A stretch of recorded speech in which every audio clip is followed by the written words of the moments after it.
Futures trying to bounce here this morning as we head towards the latest reading on the jobs market. Coming up at 8:30 this morning, we'll get June NFP 115, the number we're expecting on the back of 175 the prior month. That is going to be the key this morning.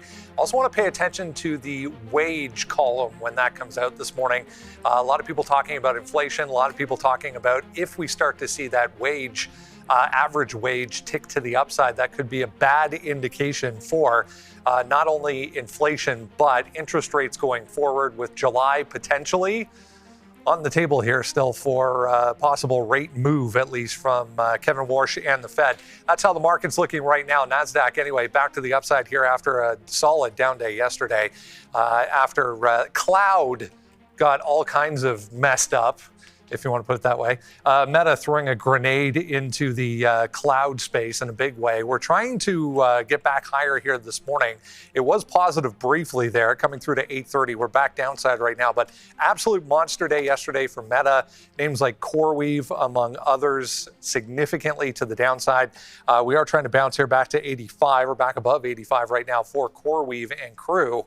But this completely changing the landscape as far as, or potentially anyways, for these types of names. Daryl with me, Sharif, watching soccer in Texas. I hope it's probably actually cooler maybe in Texas than it is here this morning. Or at least I hope they have big fans in the stadiums or something like. I mean, they'll have obviously fans of soccer in the stadiums, but unreal. I saw yesterday it was like 100. It felt like 130 Fahrenheit in Toronto yesterday. Like, it was just absolutely insane.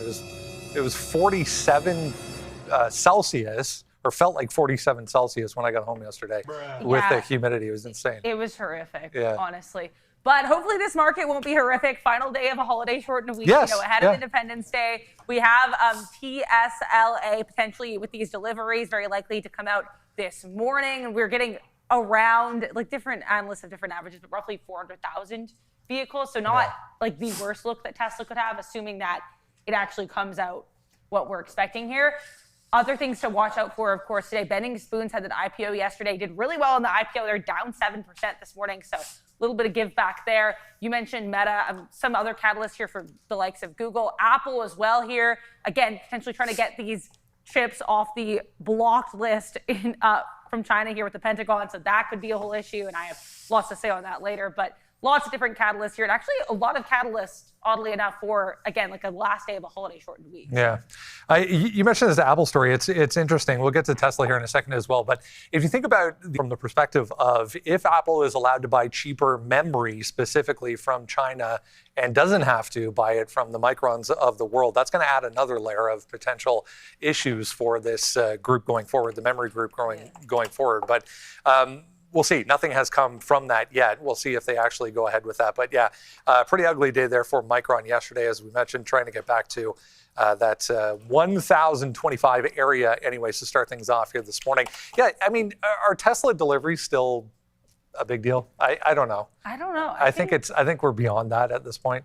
Well, it's funny because I think we're beyond it, but I don't think Tesla as a company can afford to be beyond it. And I say that because, Brendan, in recent quarters, and they didn't used to do this to my knowledge, they've started putting out on their investors relations page, and this really started when the deliveries were going really downhill. They started putting out a look at all of these different analyst expectations. So at first I thought they were just trying to prove these analysts wrong, like, oh, we're going to do better than that. But it's not really what they're doing. I think they're just trying to be like, we're aware of it, guys. We know we're a car company, even when we act like we're not a car company. So I think for Tesla to just maintain that veneer of still doing cars, I think it's important.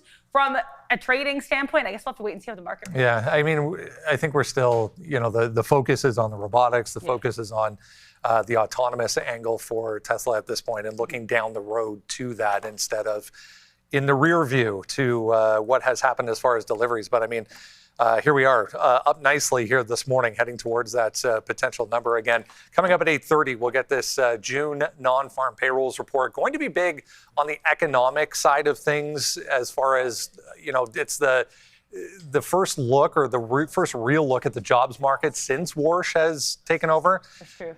I mean, he spoke yesterday, said a whole bunch of nothing. Did you watch that? I saw clips of it. Oh my God. I mean, the narrative continues to be towards the inflation side and not the jobs angle. Yes. Which, if you go back to the Fed meeting and his press conference at the Fed meeting, he kind of went out of his way to say he's going to focus more on the inflation angle versus the jobs angle. And if the inflation is under control, then jobs should take care of themselves. Well, I would say, honestly, the biggest thing that he seems to want to take care of is these task forces. Like, it came up so many times yesterday, too, to the point where Sarah Eisen, the moderator of CNBC, who's always usually a little bit kind of tense, I'll say, with these people. She was even saying, like, oh, we should do a drinking game. How many times you said task force? Like, it was really tense. And every time any kind of question would come up about forward outlook, he would like immediately clam up and be like, you're not going to get an answer out of me. Like, I think he thought it was like fun and playful. It was a really odd vibe. And I think if you were watching this meeting trying to get a better sense of what kind of Fed chair he's going to be, I think you maybe got a good idea. If you're trying to get a sense of guidance going forward, we had nothing. So I think it's honestly very much worth watching to people who are interested in it, because it was very entertaining, but it gave you, again, just no sense of what the Fed's going to do when it comes to rates. Powell was very good at He's excellent at redirecting the conversation, redirecting the topic of conversation. Without it being awkward. Worst so far has definitely missed the boat on that. But hey, we'll give him a few press conferences before we start being critical of him. Anyway, it is the day before the holiday, so happy July 4th to everyone, early July 4th to everyone. I'm sure the beverages will start being consumed a little bit early, maybe even this afternoon. Sean and Joe, would you agree? Mike Peter Ryder might even already be started. Mike Peter Ryder. What's going on over there? I got the mic over there. But welcome everybody. We got Brendan back there. Everyone's really happy to see Brendan, so we say welcome back. He's of course filling in for Sharif. And Joe did double check. It is much warmer here than it is in Dallas. No, it's like the same. Yeah, I know, but it's going to get. Yeah, I know, but by the time. But the fact that we're comparing here with Dallas. I thought it was much warmer here. No, it's 27 in Dallas right now. Don't forget they're an hour. I believe they're an hour behind. But it's going to feel like a high of, I believe, 37. So you just showed it to me. It said feels like 29 in Dallas. Yeah. It feels like 32 here. All right. Oh, is that what you got now? Yeah, my God. It feels like 32. Bro, you're on Lambton, baby. That's right here. That's where I live. Get on a 10 minutes from here. Get a Bay Street corridor, dude. Man. 10 minutes from here is not that much difference. So anyways, warmer here than in Dallas. So shout out to the heat. And today we have Portugal versus Croatia, and that is going to be a hot one. It's going to be a great game here in Toronto. The last game of the World Cup here in Toronto is a banger. And will it be the last game that Ronaldo ever plays in the World Cup? Can you believe that this historic dude's last game of the World Cup could be played in Toronto? In the greatest city, man. In the greatest city in the world? Lisbon? No, I have no idea. I have a bunch of friends coming down this evening. To hang out? Oh, okay. Yeah, because they're half Portuguese. To hang out with you? Or? Yeah, well, I mean, not Cristiano. No, I mean like you got at your place? Yeah. Well, I'm in the village, right? So we just step outside and hustle and bustle. So, we're going to watch the game and then have a little bit of fun. Have a couple of non-alcoholics, and those are good. Yeah, you got to try those, man. They're pretty good, man. I don't really drink too much, but if I would, it's just like if you like the taste without having the effect of. Yeah. So why would you not have alcohol? I just don't like it because I like functioning the next day correctly. I know, but how many beers do you have to have before you can function incorrectly? Well, I'm a lightweight, man. 3 and Three? Yeah. Okay. I'm just only saying that. Like, would you have like one normal, then 2 non? No, just keep it. Just keep it non. Yeah. I have it. And your friends are they going to be drinking non-alcoholic? No. Oh man, non-alcoholic beer. It's funny because you brought that up, and I said that this weekend there are some dudes, some of the dads from the hockey that were like, non-alcoholic beer's gotten a lot better. It's as far as very the good taste and everything like very that. Good. So no, for me, whatever. If I'm going to be drinking, I want to be drinking, but not today. But as Brendan mentioned, though, happy July 4th, and we'll take tomorrow off. Yeah. And yesterday was Canada Day. What a great day that was. I saw some good parties happening. The fireworks started mad early. I've never seen them. It was light out. It was 8 p.m. It was light outside, and we're sitting. Thankfully, my dog is just chill. It doesn't even think fireworks is even a thing. Yeah. But it did sound like we were in a little bit of Twilight Zone there with things going off in the morning, but or in the daylight, anyways. So And then 11 o'clock, I think they stopped around 11:30 or so. What's up with this? Seems very likely that Tesla dividends numbers is insidered on Poly. Oh yeah, that's right. Yeah. You can check on Poly Market. That's right. We can go check there. And there's like a plus minus number that you could always bet on for Poly Market. All right, consensus around 400K. The bracket for 475 is trading over 50%. Yeah, so one guy buying a ton, 2 accounts which are related. Okay, so this guy's saying that the consensus is around the bracket is 475. So you're thinking that there's going to be a higher than expected delivery number for Tesla? Yeah, it just came out. We can go back over to the desk if you got it. I don't have it on my little platform here, but stating China sales climb for the 8th straight month in June. So there's more information. Okay. So more information coming about Tesla. I don't even know why it's not like muted in my ear here. All right, there it is right there. Tesla sales 24.4% year to, okay, so that's only 90,000 vehicles in June. Is that right? That doesn't seem, China sales there in June. Because that number was about 400,000 they just gave us. I realized that I had my news site on mute there because if I have when Brendan's talking and then the news is going, we have too many things going on there. But yeah, non-farm payrolls out today as well. Yeah. But right there, so Tesla with those numbers out, I have the stock up right now. Nothing happening right now to Tesla stock. So let's wait to see what Poly Market's up to. I don't have the website up. I can get it up when we get back. But yeah, Tesla right now not dancing around too much. The stock that I have on the watch yesterday, and we tried the long late, was Palantir. It didn't hit late, right? The market really cracked in at the end of the day. And so there we go. We fall back in for Palantir. But today we start to go to the upside. And I'd written down this 126 to 125 closing area here to see if we can get along. It looks like as the market for Palantir comes back in, we may be able to get some of that. And, the IGV, we talked about, some of the upgrades there with Microsoft over the last couple of days starting to go. Adara did a thing yesterday about Canada with all the Canadian stocks, and today we get Shopify moving around a little bit as well, up to 121. Right now goes Shopify today, so that's a nice little trade there. We'll see if that can get going. We got to 124 yesterday, was up about 6 or 7%. So we'll have to wait to see if that one wants to hold base as well. Shout out to the United States yesterday, getting it done against Bosnia. So they advanced to the round of 16. All host nations. And I think, obviously, Canada was the one underdog out of all of that, if you played the odds, that we're going to make it to the second round. But Israel, or I guess the third round now, the round of 16. So that's Saturday, I believe, at 1 o'clock. We've got Morocco, which should be pretty tough. We're like 2.5 dog, favor, like underdog, 2.5 to 1, 3 to 1. So we play like what do we pay, plus 250 or something? That's what it is. It's like plus 250, between plus 250 to plus 290, I keep seeing. So that'll be interesting there. And then Portugal is heavy favorites tonight, minus 100 against Croatia. But I still think Croatia has a good chance of winning that game. I think they're going to be good games. Here's DRAM, guys. We're down 2.25. Starting to fill up some of this gap. So the memory names finding a road to recovery at this point. Tesla, we can keep an eye out on this one. It's not doing too much. You heard the desk talking about it not too long. Are we really taking these numbers into consideration? Right now, there's nothing crazy from a volume standpoint. 197 here on NVDA.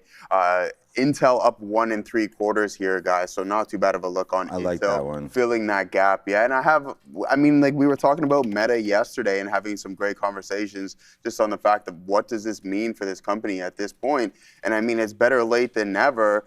$607. We were up to a high of around $628 there, Katina, man. So a little bit of a slide. I don't mind that in the pre-market, though. The big question looming for me is if we break 600, then maybe we're going to give back a little bit of this move. And we've seen it on multiple occasions already, right? When he was coming in with the prediction markets and also when he was adding the paid tier systems within Instagram platforms. So a lot of interesting stuff. I think it would be ignorant of Sean and I would speak for myself anyways, for us to not be looking at this name again, considering it was an absolute banger for us both yesterday. So we'll keep our eyes on that one. Palantir to the top side, and Tesla finally starting to get the ball rolling. So almost $430 there. We were taking a look at the options chain on it yesterday. We'll do the exact same thing this morning here with Meta. So a lot going on, DRAM recovery, and a lot of potentials, a lot flying around here today. So looking forward to the open. Let's send it back to the desk to see what they got going on over there. Move here to the upside again. One of the names that got crushed yesterday in this Meta cloud fallout Back positive anyways from where it ended the day yesterday. We're trying to get going a little bit. CoreWeave did not make that move, so I was trying to make, or now we are a little bit delayed there for CoreWeave. So this, the others, I guess we can call them in this group, trying to bounce a little bit this morning. Yeah, I think another name in that group that everyone, is going to be like, of course, Adira is bringing up, but Oracle got smacked pretty hard yesterday. They're actually also, again, gapping up a little bit here, but you've got 1, 2, 3, 4, 5, 6, 7, 8 straight red sessions for Oracle, it looks like, unfortunately. So I think, it's going to be a tough look for a lot of these names. I mean, like Nebius still near highs, recently added to the NASDAQ. CoreWeave, I believe, also recently added to the NASDAQ, with this chart looking a little bit worse. So yeah, I mean, I think if you're in one of those neo-cloud spaces, if you've got a competitor as big as Meta and a company that we know is as willing to throw money around freely as we know Meta is, I think it does make sense that it's being viewed as competition. If it becomes longer-term competition, we'll have to wait and see. But I think, I think the fear, given the context of what we know about Meta, makes sense. Is this a hedge, or is it more just them saying our AI efforts have been terrible and not fruitful at this point, so let's go in a completely different direction? I mean, it's worked for the rest. It's worked for Google. It's worked for Microsoft. It's worked for Amazon. Is Meta just saying, yeah, we get it, we can't do AI too well, so let's go in this direction? I think it might be both, honestly, Brendan, because they do we know they like to hedge, but they also, to your second point, have their pockets in literally every business they can, whether or not that business has been super successful. Like, we don't have to talk again about the Reality Labs losses. We could, but we don't have to, because we know that that's like another thing that they're doing. I just think Mark Zuckerberg, to his credit to some extent, has a lot of ideas for the company. I'm not sure if all of those ideas are congruous. And I think that sometimes leads to this very scattered identity that Meta has. That being said, I think if you can make this work, I think it's a good decision. I think it'll just take a little while to see if that is in fact effective. I mean, the glasses on their own, I think, are a little bit further down the road than Reality Labs, for example. But I mean, if you're not trying different things, what are you doing if you're trying to run a company like that? But I don't know, guys. Thoughts here? Is this a pivot, or is it just a hedge for Zuck? I agree with Adira. I think it's a little bit of both, right? Like, you still have your tools out there, and if they're not as successful as you're planning for them to be, then you kind of just have this this fallback, something that you can catch yourself in, because these guys have been spending a ridiculous amount of money and haven't really bringing in too much of it, right? So you have the CapEx spend, but there's no real revenue stream here just yet. So I think providing cloud and compute is really important for these guys to at least, exactly like what you said, almost hedge yourself at that point if your LLM or your tools don't really start to gain any form of ground there. I mean, it's always nice to get a new business going, especially one that we know is profitable. I mean, we just had, you sent me the article yesterday, or the interview with Alex Karp there. He's talking about how part of the only profitable space is the compute side of it, right? So we do like that. And you've seen, I think you nailed it with some of the, it is such, obviously, it's such a good business idea, I would think, of the way the Meta reacted yesterday. Back down to 610 today. Should be interesting to have a look. We can call that stock up. But we talked about, if it wasn't a good idea, or if people didn't think that it was going to work, then I don't think a name like CoreWeave or Nebius would have been hit the way it was. And you lost 10% in these names yesterday, and it looks like today a little bit of a rebound.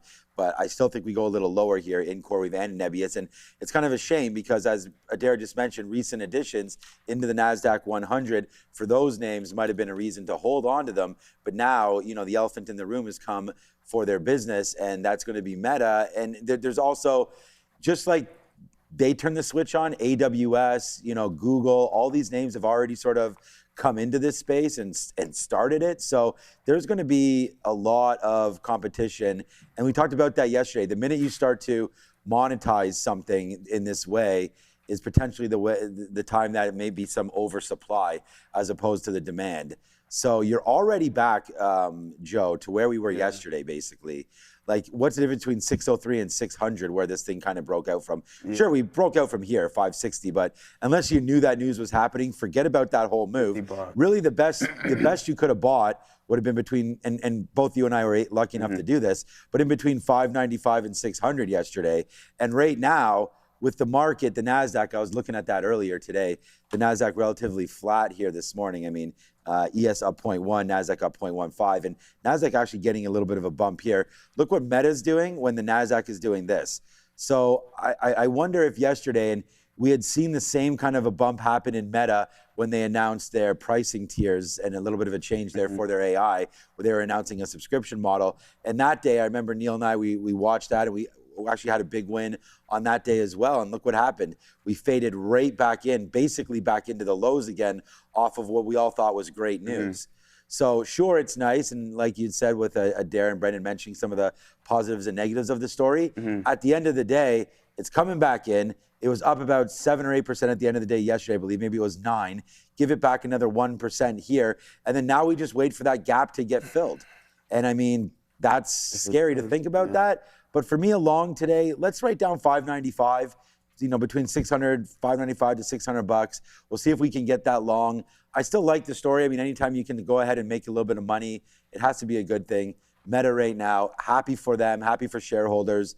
But the stock pulling back today, would have liked to see it start a little up here and then get going and maybe retest that 630. But in what's a positive day for the NASDAQ, I'm surprised Meta's down. So, well, I mean, not great. But the NASDAQ was down yesterday and Meta was still smoking, and it was kind of just, well, imagine if the NASDAQ was up, what it would have done for Meta itself. It's a different story to announce the new division, but then you also need customers in order to get any form of money, right? So like that would be the next step for this company. And I mean, who's there really in this pool right now? You have 2 names, and it's OpenAI and Anthropic.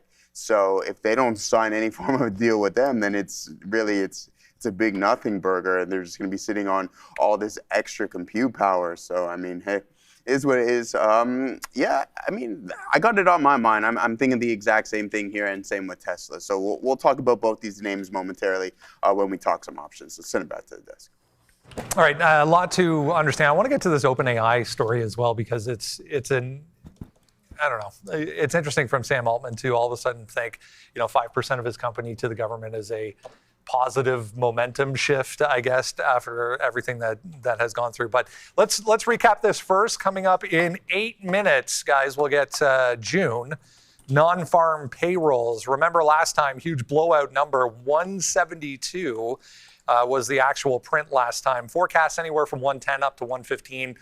Split the difference, call it 113 is the number we are aiming for this time around. 4.3 was the unemployment rate last time around. They are expecting that to stay exactly flat and not change whatsoever. As I mentioned to start things off, these two right here, the month over month and the year over year print on the average hourly earnings, going to be key. Lots of people pointing to, if companies are having to pay more for workers at this point, that's not great for the inflation story, as we continue to hear Warsh yesterday, for example, talking about how inflation is still too high and trending in the wrong direction. So does that bring July even on, into play and onto the cards as far as a potential rate hike? Initial jobless claims as well, because it is Thursday, not Friday, even though we're getting NFP. On a Thursday today because of the holiday. So lots to come here coming up at 8:30. But give me your take here, Mr. Darrell, on this OpenAI story. I mean, Trump was bolstering yesterday about how much his Intel stake is already worth since he did that deal. And now here we are, potentially anyways, getting 5% of OpenAI going to the government. So I'm going to say something that I don't think is going to be super popular, but I think we have to ask the question, is this a golden share? It kind of is starting to sound like these golden shares that we have with China. I'm going to be honest, and I know I'm going to get probably heat for saying this, but I'm okay with saying that because I think I think it's different because it's those have final say. Those have voter rights. So that is different. So, yeah. But I think in terms of obviously we don't know this for sure, but there was a lot of speculation once we have the government taking a stake in Intel, and then you start seeing Intel get these deals with NVIDIA, et cetera. People were like, do you think, is the government potentially going to try to sway these companies to work with Intel? No, I don't think we can prove that either way. Yeah. And I'm not saying that is in fact happening, but I'm saying I think it is interesting the extent to which the government's got involved with certain businesses in different sectors. Like we're talking lithium Americas as well, right? Now, however, I was Sam Altman, because we were asking why would Sam Altman do this. Look at what happened to Intel. Yeah. Intel killed it. Exactly. Intel literally is, I think, the fourth best performer, third or fourth best performer in the NASDAQ and the SPY so far this year, as of Tuesday's close for the first half of the year. It's had an incredible year. And I think I will always give part credit to Lip-Bu Tan, because I think he's done a very good job. But I think part of how he was able, to get so much support is because the government's stake and because of Trump publicly believing him after initially doubting him and wanting him to be fired. Yeah. So I think it's also hard, I think, given the specifics of Intel, to do a one-to-one comparison. But Sam Altman and OpenAI is someone that I think in certain of Trump circles also not super well liked. So I think if you do get that collaboration working, potentially maybe good publicity for OpenAI if I were to extrapolate a bit. Yeah, honestly, Brendan, it's kind of hard to see him doing it, but the more I think about it, the more I'm like, pieces of it make sense. Just from a funnel mechanism purely, it's going to be positive for OpenAI, for more government contracts, for more potential business coming their way, as we've seen with Intel, and a huge performance from Intel on the back of that. So yeah, the government's stake now $80 billion, according to Trump, for that Intel share. And it was kind of funny how he presented that yesterday. He asked for 10%, and Liputin jumped on it immediately. Yeah. And Trump initially said, well, I should have asked for more, clearly. So yeah, he's been saying that. Regardless, I mean, it's a great deal for them from that standpoint. But if we do get this from OpenAI, then maybe that shifts the weighting here as far as who gets what going forward.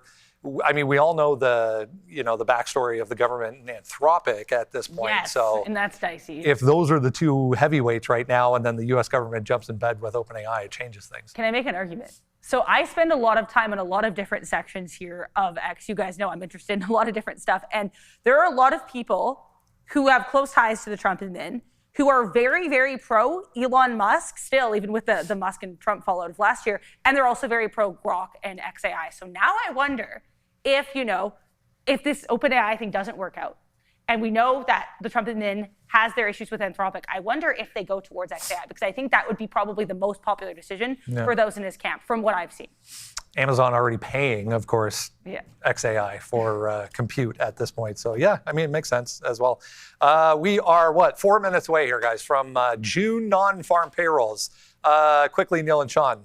Joe and Sean, thoughts? Close enough. Yeah. Yeah, no, look, so I think, you can't really invest in OpenAI, obviously, right now, unless you're taking a stake in Microsoft. Yeah. So we're not too worried about that. But I do think that, whenever the government gets in bed with somebody, and we've seen the success that's been through many of their investments. And, the number one for me is going to be Intel. And we talk about what Intel is up to, and the fact that it was down that 8 or 9% yesterday, I think gives us a buying opportunity here for INTC. I mean, this is another name. It sucks because I keep on wanting to get less and lighter in the space. So I'm not going to buy it right now, but I really do like Intel. I think, we talked about this 50-period moving average coming into play there, and this name worked. I think AMD can work in all of this. But again, if you like the OpenAI story, you like the Anthropic story, then you have to invest in the public names that we can do, and that's going to be Google with their share in Anthropic, Amazon with their share. Oh yes, that means the coffee has arrived. And then Microsoft share in OpenAI. I think those are ways to invest. And I actually dropped that little bit of an idea yesterday where I thought, thanks a lot, Randy. What about if Microsoft just invests more in OpenAI and potentially looking to take a stake of a majority spot in that? And then, is that something that would rally Microsoft? Because sitting here, whatever Microsoft's been doing has not been working, as they continue to focus on maybe the co-pilot angle and not as well focused into OpenAI. And I think that could be something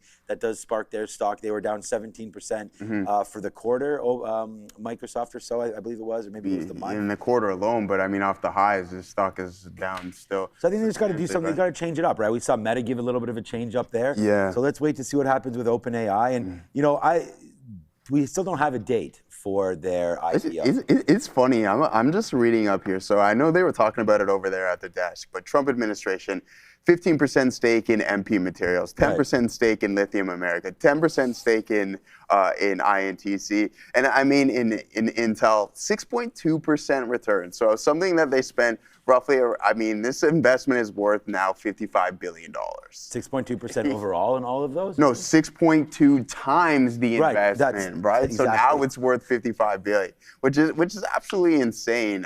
433 million shares purchased. Listen, I think it's just, I mean, and there and I were joking. about it yesterday. The government's going to have to take a stake in Nike or something in order for that stock to turn around. So what does that mean? Sam Altman and company offering 5%. That's huge for the enterprise side of things for that company, which has been kind of lagging, right? But $1 billion. See, the thing is, though, a lot of people are issues. Yeah, let's send it over there. Let's go back because we only have 10 seconds until the number. Yeah, let's go over there, and then I'll spiel on after. The headline number up here again, 172 was the last print. We're expecting somewhere in the neighborhood of 113 to 115, although I just saw a whisper number from Bloomberg that was 138. So let's see where this comes out and how far off they were. So a few things coming through right now. 57,000, much lower than expected there. June non-farm payrolls, again, 57,000 only. Downtick in unemployment, 4.2%. That's not going to be good for the market overall. Initial jobless claims coming in right in line with expectations, 215,000. Participation rate, 61.5%.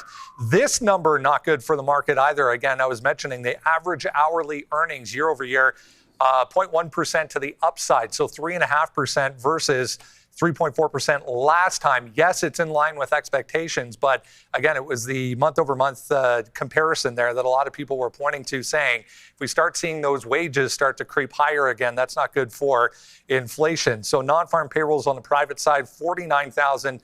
Manufacturing payrolls, 3,000. That's the number, though. 57,000. Again, we were expecting 113 to 115, guys. Market not liking that. No, the market, right now the ES and the NASDAQ are absolutely booming on this number because right now you're not going to, so here's the NASDAQ right now, nice little move. We just talked about it was up 0.1, now it's up 0.5%. The thing is, as Brendan was mentioning there, lower number there, and they just revised June from 172 down to 129. So I'm thinking now that this is less of a case of a rate hike if we don't have the greatest jobs market. Let's see if that continues to hold true, because the NASDAQ, we've seen so many times these kind of moves happen, and then we retrace the whole move and bring it back in and then even turn out to be negative. So I guess now we just wait for another truth to come out about these jobless numbers and what the hell's wrong with them, because right there, non-farm payrolls coming in at 57,000 versus 110. So right there, the market, the NASDAQ, the ES, right now starting to get to the high side. We'll see if there's a pullback. Like I said, there has historically been that pullback. We saw yesterday what the rate expectation was. And maybe if I just sort of refresh this, let's go back over into July right now. So now 31%, we're going to keep refreshing. We'll check this back in about 10 minutes when it updates. But it was a 31% chance of a rate hike. And so we'll see if that alters at all. But there it is right now, a nice little spike up on less than expected job report there. So 57,000 versus 110. And there's a bunch of other numbers that came through too. They revised from 172 down to 129. Everything else, I mean, there's just a whole bunch. The non-hourly payrolls there as well. Unemployment rate for June, 4.2 versus 4.3 estimate. So yeah, you know what? Sort of in line on the unemployment rate, a little bit lower, so that should be okay. But yeah, not for the jobs number, not great. So you have a lower unemployment number, but then less jobs. So I'm not even sure how to equate that. So I'm expecting a little bit of a pullback there, but so far so good there. As the NASDAQ battling back, half of what we lost yesterday right there. Decent number, giving you a little bit of action now in the NASDAQ. But like I've said before, and as Brendan mentioned there with the numbers, let's see how the market reacts to this. It was initially thought of as a good sign. We'll keep double checking what's going on with the expected interest rate moves. But there it is, a pullback in now. I expect it to pull back. We've seen so many times the numbers get sort of overtaken on exuberation there. So we'll have to wait. Rivian also just came out with a delivery number there. Let me see if I can go get that on the top side. Just hearing it in my ear right now. So they actually raised guidance there on their numbers for Rivian. So a nice little spike up there as we talked about Tesla numbers. What about us, says RJ, and we'll see what happens there, breaking through $18. This actually looks like a great top break. I mean, we talked about it. I mean, Randy's been here. We talked about Rivian a couple times. Right back into the mouth of that $14 to $15 area. Now it looks like you're going to top it out on a little bit of head and shoulders action, trying to take down 1850 now. Rivian looking pretty good right there. I got an update today in the email there. I'm about to say in the mail, but on email that, R2 deliveries expected still to get that invite early 27 for here in Canada. So, I guess if they're going well, we'll have to figure that out. But there goes Rivian back up to the upside on deliveries for Rivian. So we'll get those numbers when we do get them. And we're going to go back over right now. It's Joe with some look at some options. All right, guys, welcome. Let's take a look at some of the activity here in the derivatives world from yesterday's session. We're going to kick things off with Meta. Big catalyst falling into this name, guys, and we're going to be looking at this $630 strike price. Now, you can see we've had an issue claiming this and holding it. We're now trading south of it. We had a pop in the overall market, but Meta not participating here, guys. But let's focus on this strike price and the open interest. Now, we're only sitting on 1,000 open contracts right now, but what we had on yesterday's session was 13,000 open and closed, all right? So surprisingly so, this is a relatively cheap strike price, $1.85 on the ask and $1.75 on the bid with a $10 spread, okay? We'll look at the contract here momentarily, but that is going to be expiring at the end of the day. Now, as for the delta, we're sitting on an $18 metric right there, guys. So for every $1 change in the actual contract itself, you're gonna see an $18 change, a dollar change in the underlying and $18 change in the contract. Now, as for the gamma exposure, relatively cool. You're sitting around $1, and then you're at the money IV. So, aside from that spike, 53.2% in a $600 name is relatively cool. Now let's move forward and actually take a look at the contract. So after that report here that they're going to be providing cloud and they're going to be selling their excess compute, what we do have is a 291% return in that specific contract, but then it did give back the majority of it as it faded in the latter half of the day. All right, moving forward, let's take a look at Tesla reporting delivery numbers this morning. Not too much of a reaction, but heading towards this $430 marker. Now, this contract is going to be expiring at the end of the day, but I want us to focus on this open interest. It's going to be the largest through this expiration cycle. We're sitting at 13,400 contracts, but from my volume standpoint on yesterday's session, 56,000 were open and closed. So that was the highest combination between the OI and the volume on that specific level and this expiration cycle. Now, as for your bid in the ask, sitting around $3.60, and then if you're a collector, you get $3.50. Now, as for your delta, $38, that's pretty high here, guys. And your gamma exposure, it's modest here. It's nothing crazy, but you're still sitting on that $2 level. Now, as for your at-the-money IV, 61.2%. I mean, you're going to see that reflected in the options contract itself, but it's nothing substantial in Tesla. Now, moving forward, let's actually take a look at the contract too, guys. This is going to be the 5-minute time frame, and on this contract that is expiring today. Just like that previous one we were looking at Meta, you get a 197% return, but then you do give back a lot of that as the stock started to cool down in the latter half of the session, guys. So those are two levels that we're going to keep an eye out on. 630 here for Meta, even though we are extremely out of the money on that level, and then 430 after the open. After those delivery numbers came in, we climbed up to 428. So let's see if we can break and absorb all of that supply through these strike prices. Let's send it back to the desk. All right, a few things to note here. Let's recap first, then we'll bring in Mitch Hoke over at Trade the Pool, talk a little bit about some of the things he's looking at today. Again, if you missed it or just joining a little bit late there, 57,000 June non-farm payrolls. Prior was much higher than expected, 175. They've revised that number to the downside as well, 129,000. Was the actual print in June. Again, we were looking for 110 to 115. A lot of people pointing out 113. So this comes out a lot lower than expected. Unemployment rate, a little bit of a dip, 0.1% to the downside, goes to 4.2%. Initial jobless claims, 215. This number, however, going to be interesting going forward, 3.5% uptick on average earnings. Again, for the inflation argument, that's not going to be very good. Let's bring in Mr. Mitch Hoke over at Trade the Pool. Hold on, Mitch. I'll get rid of this thing that's on the screen here. So it's in front of headlines. It's in front of you. It's in front. There. It's gone. It's gone. It's good to see you.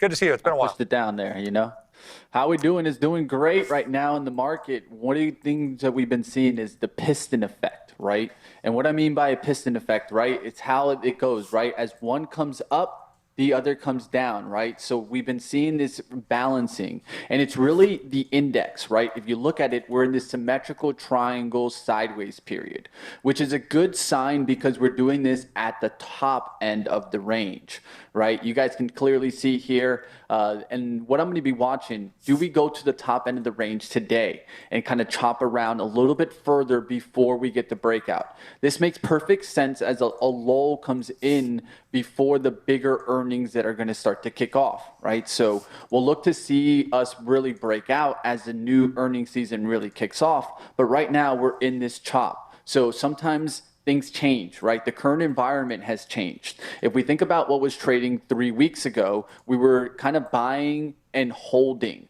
looking for that euphoria type of rip out.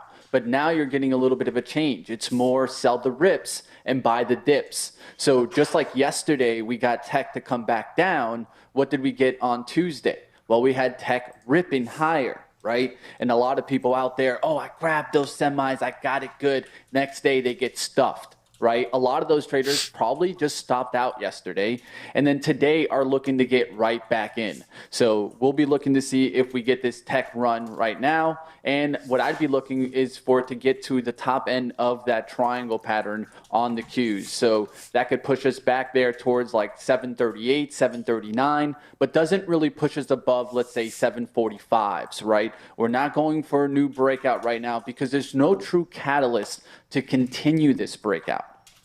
And this time of year, and that's what I wanted to, good lead in there, that's what I wanted to get to, is this time of year specifically in a holiday week. I mean, the last trading day here before the long weekend here, volume definitely not going to be where it normally is to end off this week, despite this number today. I think maybe this 830 number probably the main catalyst for the day potentially. So, going into the Fed coming up here in a couple of weeks, there's a lot of things that could potentially happen, but as you said, there's really nothing you can point at now saying, oh, that's the main thing we have to watch going forward here. Exactly. There's no main driver, right? And that usually creates the lull, right? And this is normal in summer, right? Like you mentioned, right? I think what we need to be looking, though, is what signs or what stocks are really showing signs of strength. There is one area that I think is interesting in semiconductors. I've seen a big liftoff in TSM. And of course, we know how TSM is so vital for the AI trade, right? We've seen semiconductor equipment stocks continue to show the strength. That's where it was on Tuesday. So I'm also going to be looking for a name like TSM.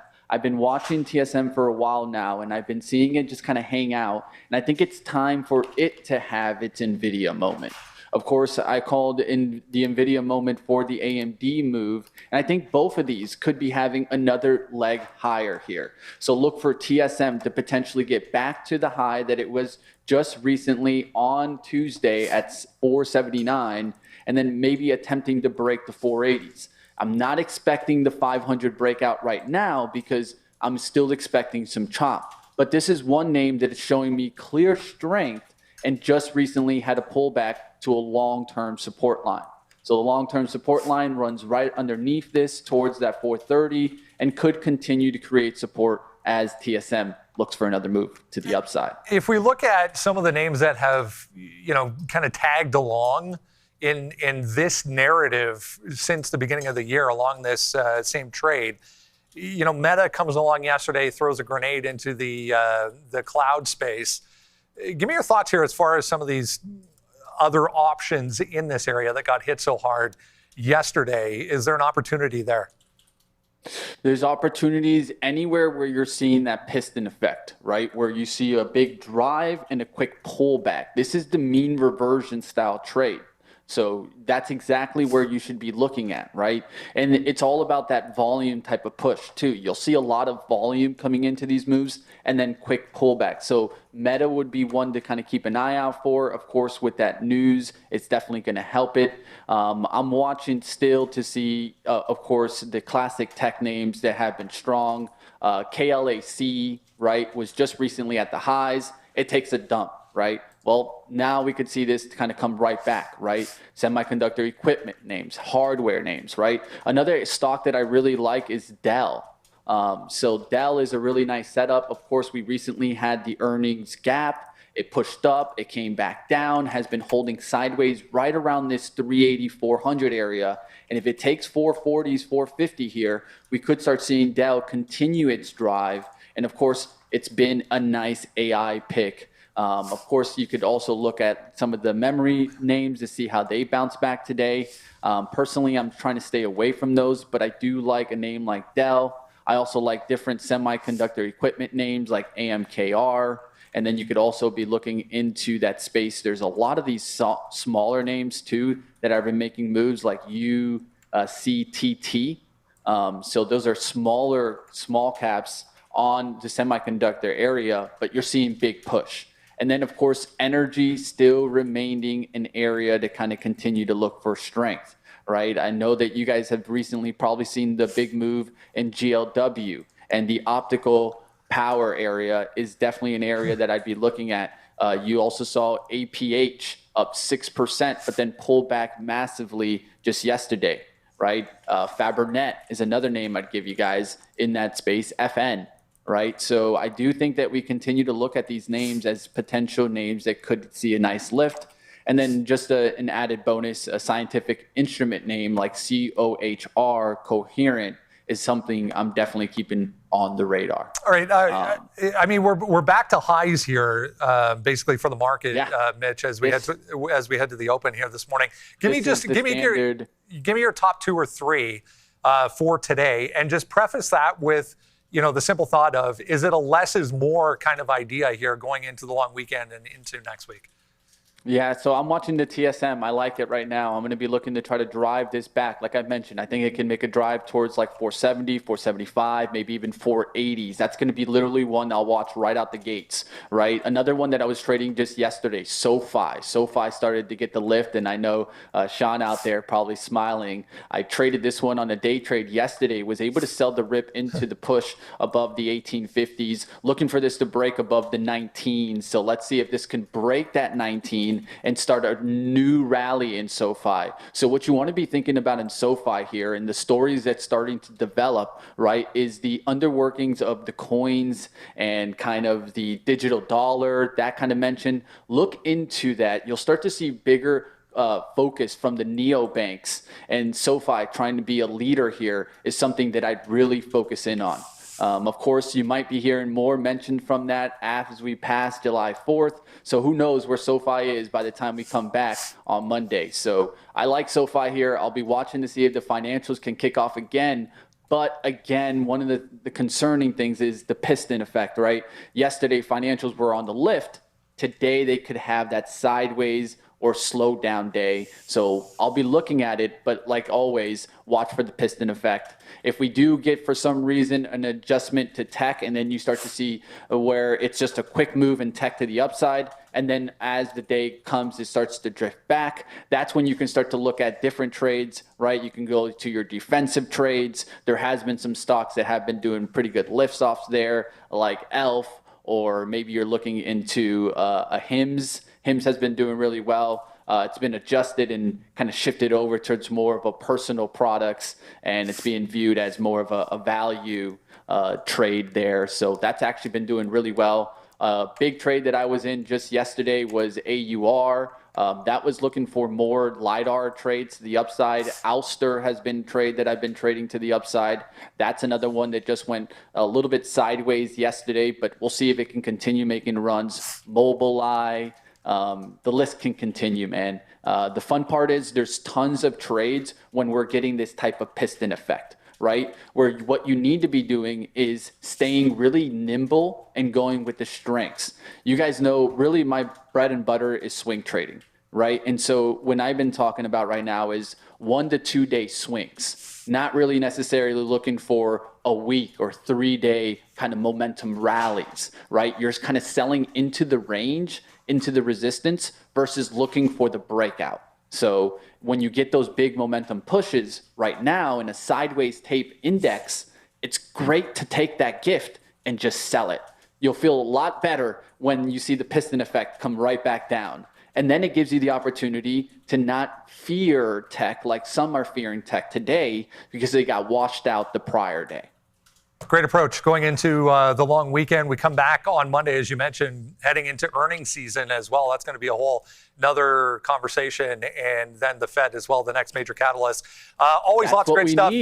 That's what we need. We need something, right? So especially in the summer, will be the banks, right? The banks aren't too much of a driver, right? But once we start to think about the mega caps and we start to think like that, watch how this market can pick right back up. Always tons of stuff going on over at Trade the Pool. What's the latest for us? Yeah, guys, come and check us out. Like always, we're always doing these great giveaways to try to give you guys free opportunities to kind of get a part of Trade the Pool. Like always, we don't do massive discounts, but we do giveaways so that you guys can go ahead and win some accounts. Like always, you guys can come check us out, whether it be earnings streams, live streams, wherever you may be. Right, like always, I'm always on in the morning, but we have traders on in the afternoons, the evenings. Catch us like always. Trade the Pool is here to help you guys continue trading. And for those traders that want to test, let's say even algorithmic strategies, bot strategies, guess what? On Trade the Pool, you can be trading with your bot. Right? You could be using, and I even just recently connected over my Claude with Cowork. It doesn't make decisions for you, right? But it can really help you kind of analyze. So I have it right now as kind of like a red light signal. In certain times when I'm certain positions, it can alert me and tell me, hey, be careful out there. Right? Always. Well, you guys can be using that on Trade the Pool. Always. And there's nothing against it in the rules. That's what I love. Hey. Go check out your bot trading on Trade the Pool. Mitch, enjoy July 4th. Enjoy your long weekend. Happy July 4th. Happy Independence Day. Always a great contributor for us. We appreciate it. Yeah, have a great one, guys. Like I always say around this weekend, pinkies up, guys. So enjoy it. Cheers. All right, fantastic stuff. I wonder who won the Trading World Cup there, Mr. Mitch Hoke. All right, guys, let's see what we got going on for some of the analyst actions here this morning. We're going to kick things off with some downgrades. Trip.com at the top of the list, going from a buy to a hold and a $42 price target. You're down almost 2% here this morning. China Renaissance giving them that downgrade. And then we also have Constellation Brands. We're down about 0.35% here, going from a buy to a hold as well, with a $173 price target. Freedom Broker giving that downgrade.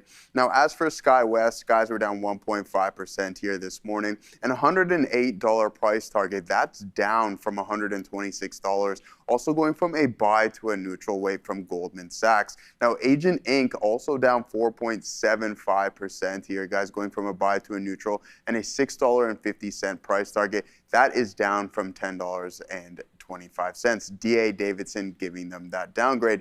Moving forward, let's take a look at some more positive things here, guys. A price target increase for Meta, Wells Fargo giving them the nod. You're up 1/3%. With an overweight rating, 767 is that price target. Nothing substantial on the increase here, but that's up from 765, better than nothing. Now, Palantir also getting the nod, going from a neutral to a buy.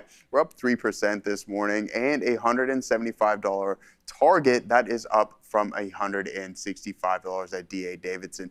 Adobe getting the nod here, 2.75% to the top side, with a buy going, that's up from a hold, guys. $308 is that price target. That is up from $282. HSBC giving them that upgrade. Now, Chevron also getting the approval, 1.3% to the top side with a hold rating, but we're going to be increasing our price target to $205. That's up from $197 from TD Cowen. Those are your upgrades and your downgrades this morning. Let's send it back to the desk. Yeah, so one name, shout out to Mitch there. Thanks for coming through. And I think I just put up my sticky note out as well. And I actually really like SoFi. I mean, that's two of our last guests talked about breaking on SoFi and potentially looking at this $19 level. So I just wrote down a break of $19 here on SoFi to get going. I think the curl up is real on this. You know, like we talked about, the little bit of a head and shoulders pattern there. This looks very similar to what Rivian looks like. That top side though right now is like 19.50 to 20. So, you know, per what Mitch was saying there as well, and we're day trading on this show, but maybe the quicker ins and outs on a name like this. He was talking about swing trading maybe for a day or two instead of that 3 to 5 day period. So I'm wondering about the same thing sort of on SoFi. And if we sort of zoom out to what we saw yesterday, there was that top of 1880. Looks like we wicked into almost, yeah, it's still 1885, same difference.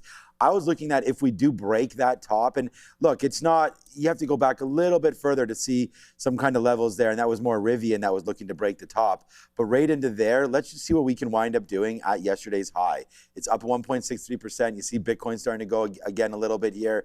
And yeah, I think SoFi's on the come up here. We're going to take that long on a breakthrough 19. So that was one of those ideas that I did not mind. And Rivian, with a delivery number of 12,000 and change as expected, between 9 to 10,000. So Rivian with their R2s, R1s, being able to produce a few more cars, therefore being able to deliver a few more cars, therefore that's how you make money. Let's see if Rivian's still losing per car. So it's not like the more deliveries you have, you know, the more money you're going to make. Not for Rivian right now, but it's proving that their concept, their cars should be, you know, well thought of. And I think they're going to sell a lot of those R2s. I'm looking to get one. We talked about that a little bit. I'm not sure if we'll do that or the Model Y, or even if I'll do anything. But right there, 1850 on the break long for Rivian. Also not a bad little look there. So, you know, just a few different names to talk about. And then I put a bid in my own account, man, for Qualcomm. Like, I really want to try to buy a little bit of this name. I'm not in it. There's a dividend associated with Qualcomm. I believe it's about 2%.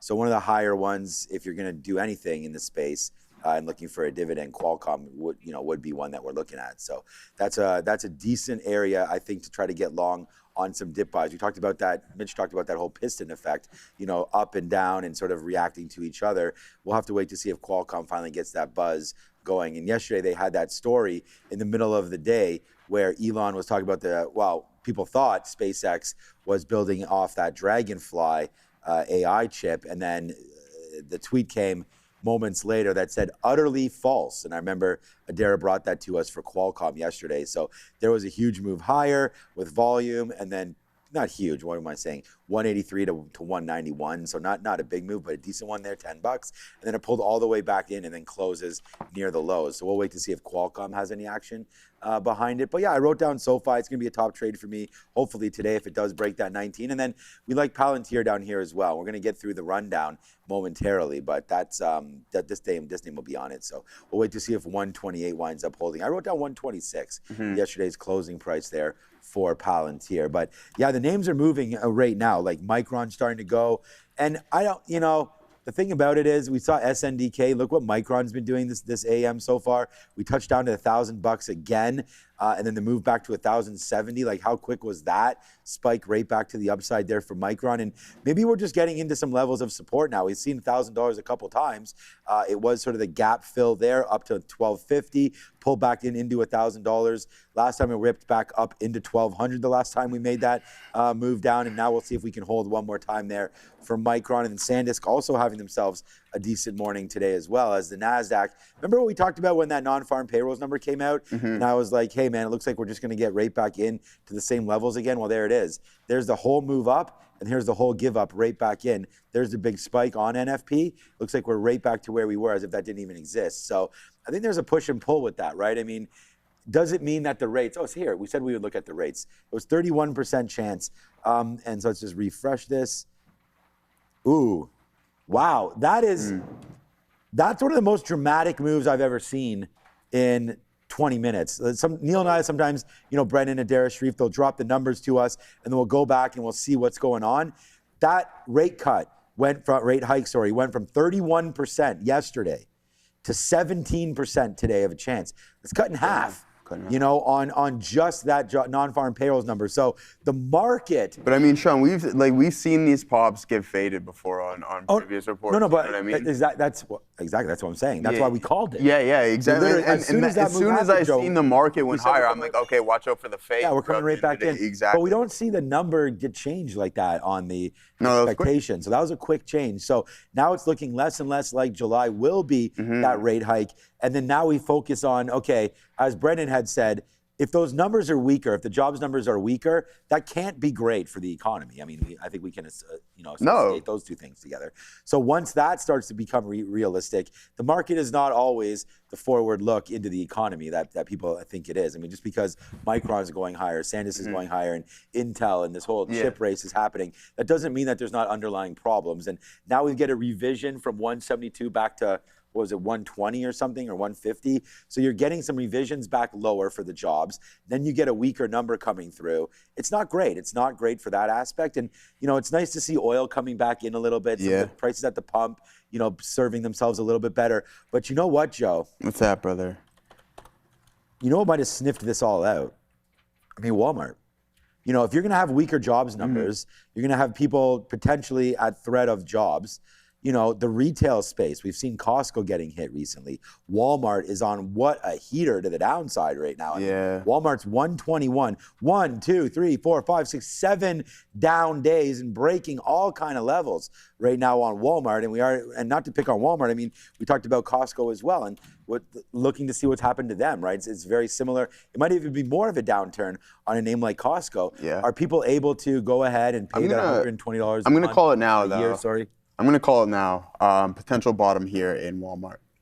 Wow, potential? Yeah. I'm going to call it. Okay, I'm going to say it's the bottom right now in Walmart. Wow, that's a very bold. It's very bold. I'm calling it right. I'm going to call it right now. If it does, you may wick a day or so below 107, but I believe we're going to get a bounce in this name. There's just too many stars aligning at this point. You have this indecision print and a lot of volume stepping in. So you had that aggressive breakdown to the tune where you're down. You're bear market territory from the peak to this local low right here of 20%, right? So 20 3/4 there. I'm going to call it a bottom here on WMT, especially, hey, if we're going to be rotating out of this tech trade, then I wouldn't be surprised if you start seeing cash being funneled into Tesla's some of these going staples. crazy. Yeah, Tesla's going off right now. Yeah, so Tesla, they might have just had their numbers released there, 430.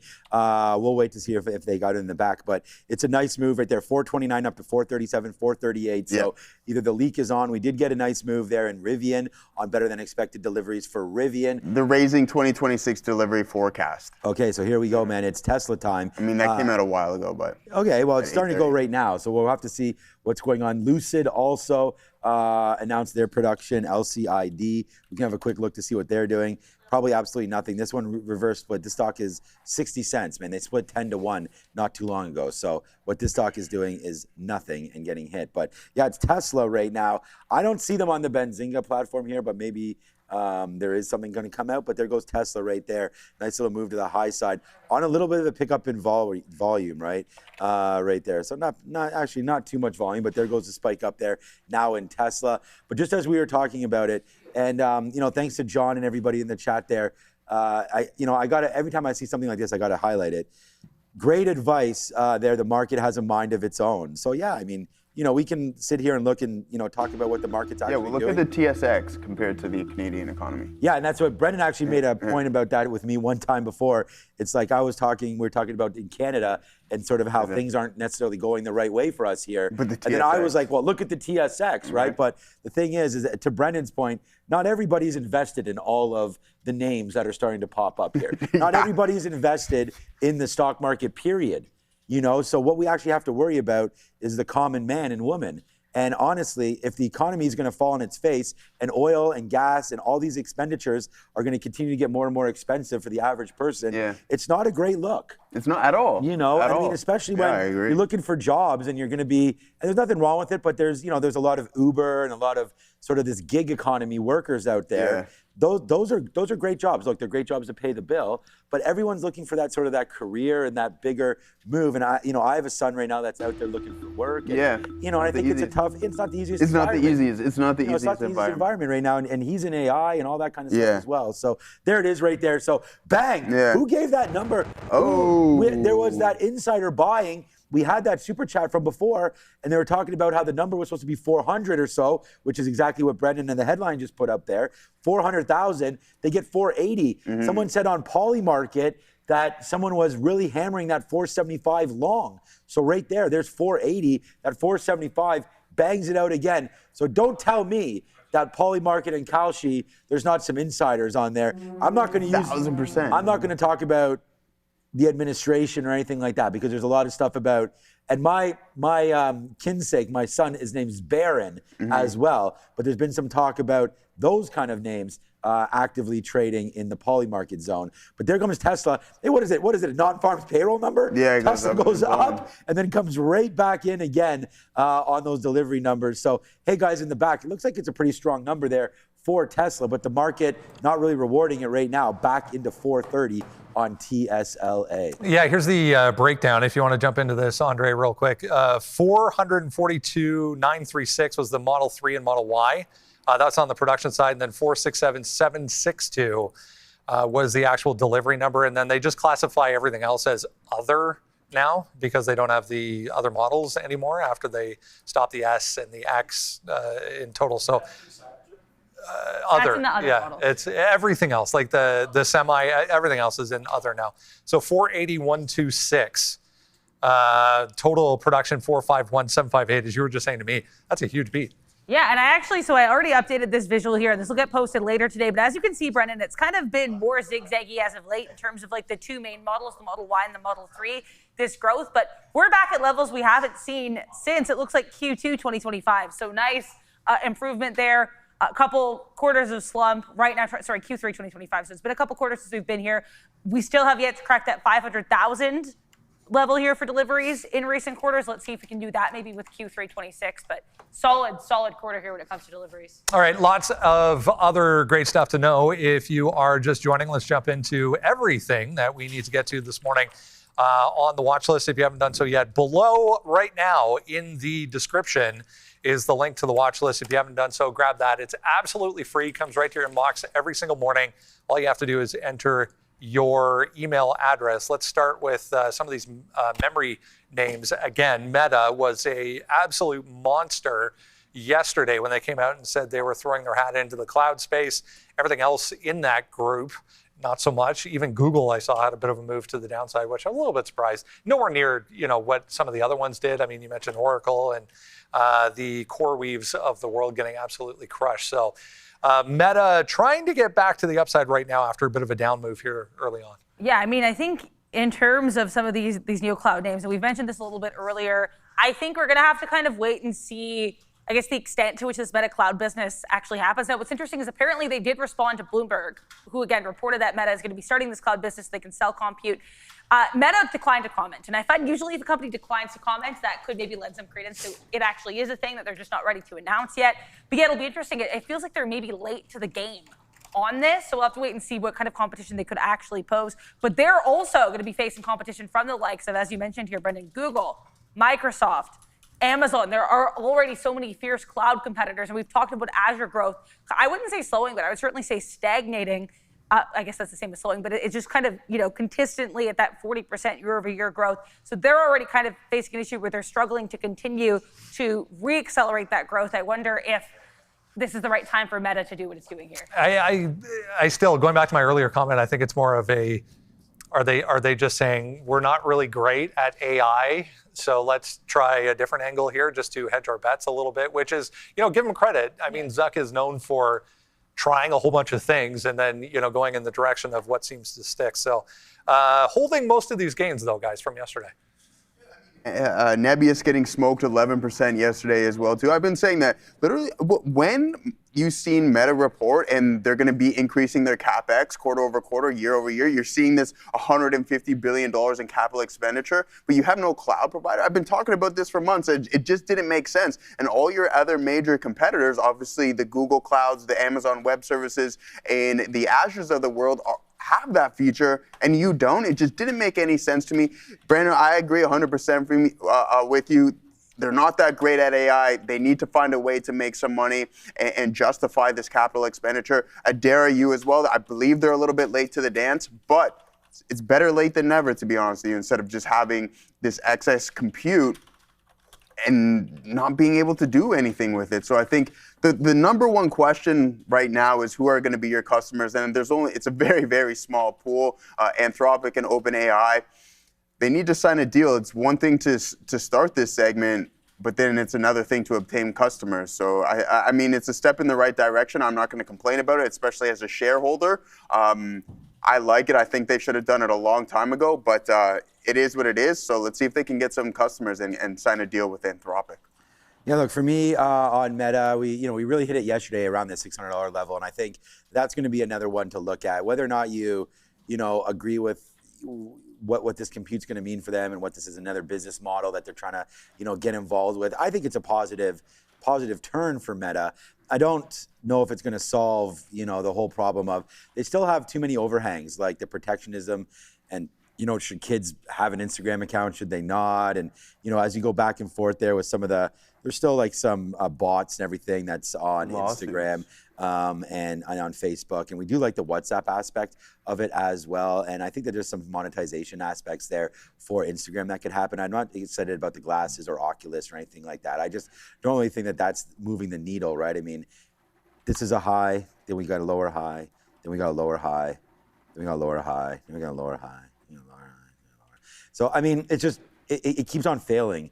We've taken some bright moments through the 200 period moving average, but at the end of the day, that still needs to break and hold, and that's up at 640. So I don't even think this is a catch the falling knife story yet. I would rather wait and catch it as it breaks through and hope that, the market rewards.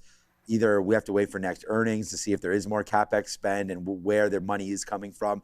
Is the subscription model actually something that someone's performing well against? We've seen subscription models work in the past, but we've also seen them fail in the past, right? Like not that many people went and signed up with Gemini and we talked about how the compute right now is costing more money than the tokens are actually worth. So, the tokens are worth more than what the customer's actually paying. So at the end of the day, is that going to matter for many of these names that are, renting some of this out, right? And if Anthropic and OpenAI can't turn a profit, then how much money are they really going to be dropping to a name like Meta in order to sort of fix their computing issues? Again, it all stems from retail, being able to pick apart LLMs, and then also, is there a corporate side of things that's why we like Anthropic? Are they able to keep the ball rolling there with compute power and demand? And if they are, then Meta should be able to work. And just looking at yesterday's, we bunched between 595 and 600. I mean, we were uncertain, and then we took off. And now I feel like the same kind of thing's happening. We just touched down to 605. We could easily drop down to 595. So I don't have this written down on the sticky note today, but I probably should. Between 595 and 600, we'll look at Meta and we'll try to get long. Joe will trade it by FBL. So that should be a good opportunity, as well as Meta. So I'm on both of those names, but as far as a long-term look here, I think we just got to wait a quarter. Let it settle out. Let's see, if they do get those customers, what that looks like from a profitability side of things for them. Just because you're in the business, are you going to be cheaper than the rest? You gotta be competitive. We don't know what their competitive advantage is going to be here. Is it going to be cost? Is it going to be scale?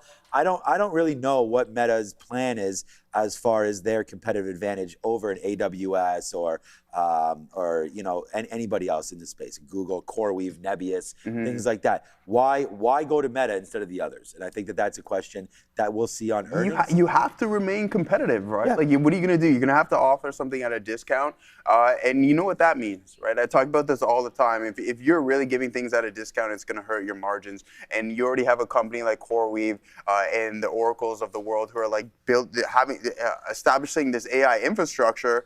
But you're like, oh man, what is the margin actually on this business, right? So there's so many questions to be answered still. Listen, it's a step in the right direction. We'll take it instead of us just having this abyss of compute, which Meta was sitting on.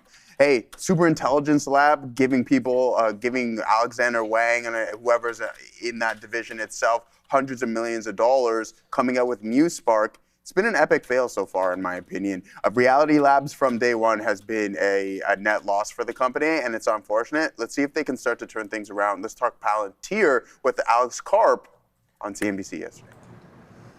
Just reading a couple of comments there on that as well. Yeah, we'll get to Palantir here in a second. Darren and I were just talking about this Wedbush. I mean, Dan Ives has been, it's got to be a decade or more, a huge fan of not only Elon, but Tesla specifically, and then all things tech, really, maybe secondary.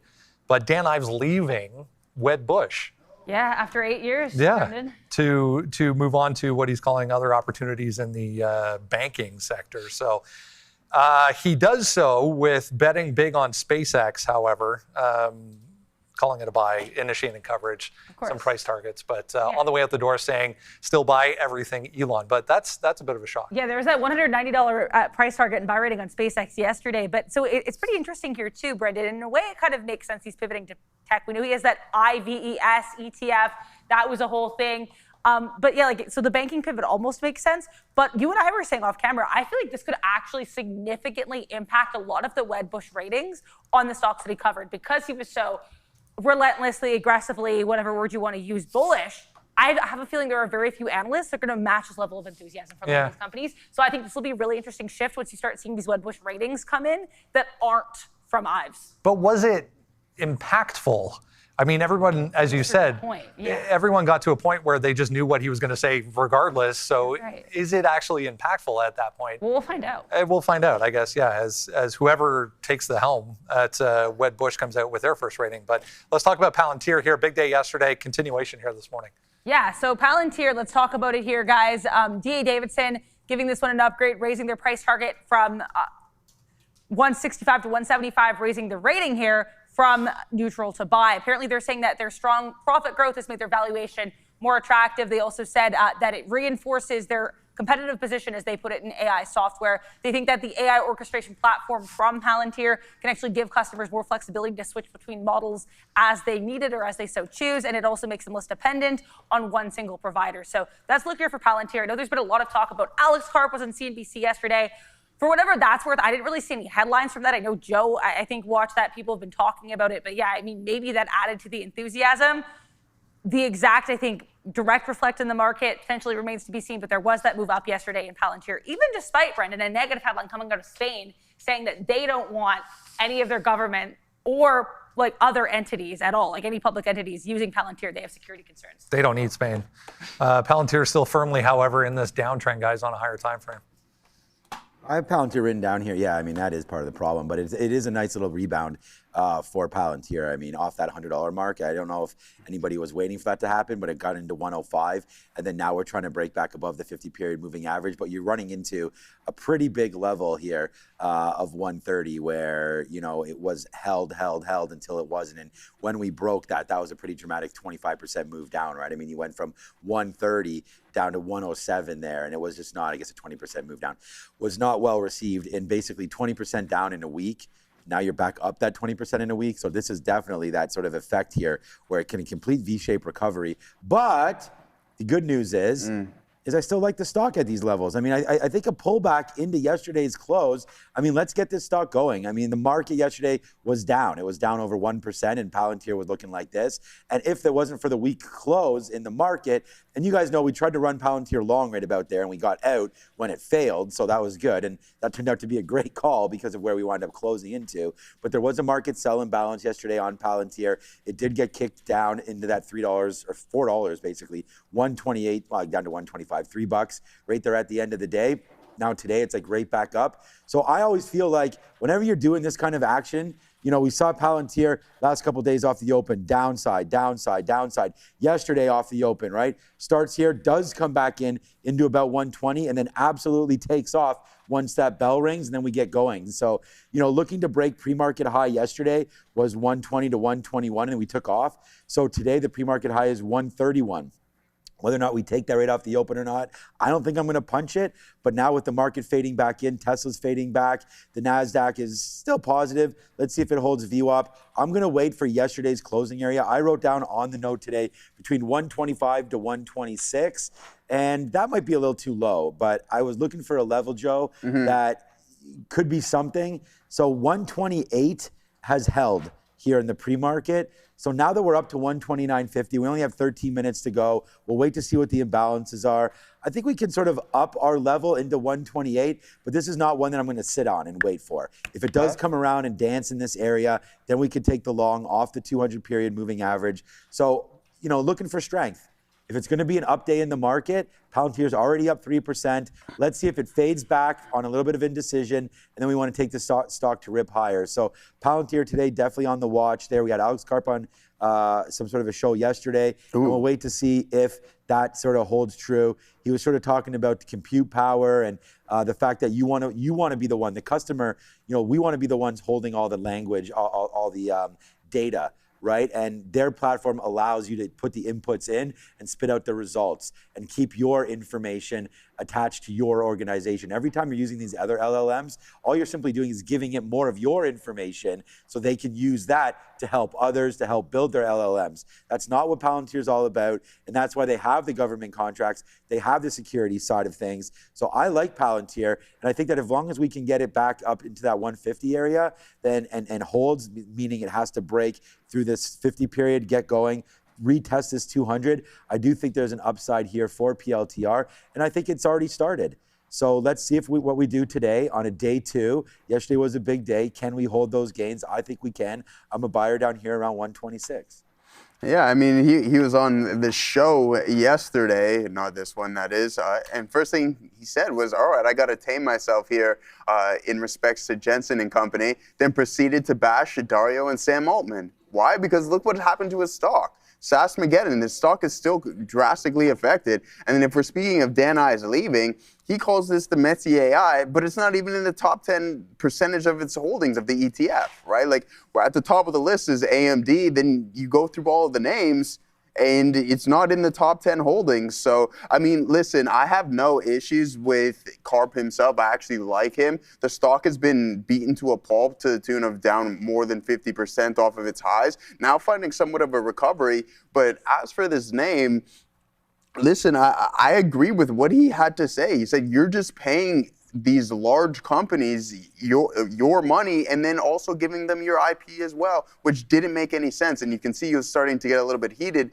during the interview because he's passionate about his company, which is totally fine. Let's see if Palantir can find some form of a recovery. It's not on my list today. I'm going to be keeping my eyes on Tesla, Meta, DRAM, and obviously Jensen and company here. And with that being said, Tesla, the first name that I just mentioned being on my list, let's go and talk about the deliveries. Yeah. We were just talking about that. I mean, I can't remember an interview where I haven't seen Alex Karp a little heated. Like, shout out to the Department of Offense interview with the LH. Yes, yeah, he's just that kind of a guy. Let's go to Tesla here, chopping around. I mean, we give back this entire move on this number if you missed it. 480,126 deliveries in its latest quarter.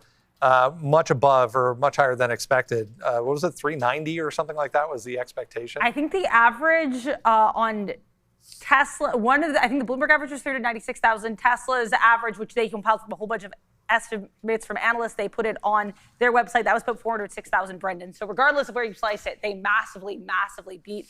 Here's the little thing here as well, so you guys can see it. This is from their website. And this actually, sometimes company websites are kind of slow to update. Yeah, we had this right away, so I will give Tesla full credit for that. Again, production here for Model 3 and Model Y, 442,000, just shy of 443,000 here. Deliveries about 467.7 thousand vehicles.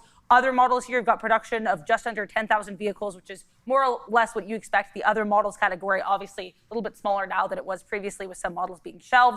Deliveries coming in here at 12,364 for the other models category. So really good look here. Production over 450,000, deliveries over 480,000. And let's take a look here as well at, this is just the main two models, the Model Y and the Model 3. As you guys can see, and I already mentioned this, but we are continuing to see, if I was a trader, if this was a chart you could trade, I would say this is almost a flat top break here. We keep trying to crack that 450,000, 500,000 level here. Let's see if we can crack that barrier here for Tesla for the Model Y and Model 3 vehicles come Q3 2026. But I think no matter how you slice it, Brendan, it's really hard to argue that this is a bad report for Tesla. No, it's amazing. I was actually just looking for this data, and shout out to Sawyer Merritt on X, a great follow for X or for Tesla News, actually proving this point to what I was just thinking. This is actually the best Q2 specifically ever for deliveries. Nice. He just posted all the way back to 2018. 2018, 40,740 deliveries. Again, 480,000 in 2026. So, yeah, this is the best Q2, guys, on the delivery number ever for Tesla. A 3 to 4 month wait for a Model Y. So, I mean, when I don't know how many cars out there have 3 to 4 month wait periods on them, but when we went to test out the new Model Y, the Juniper model, it was delivery in September. So, and it's into October now. So we'll have to wait to see. Interesting. That's on the Model Y? On the Model Y. Really? I don't know. 4 months. So that's brand new. Brand new, brand new. Delivery. Yeah. I mean, used, you can you go get one tomorrow, my guy. Yeah, exactly. But brand new Model Y. And it's because the pricing is super competitive. It's one of the lowest prices the Model Y's ever been right now here in Canada. I think it's $64,900 for the middle range. And I think it's $54,900 or something like that for the low range. So yeah, I mean, it's very, very, and that's Canadian. So that's almost free US money.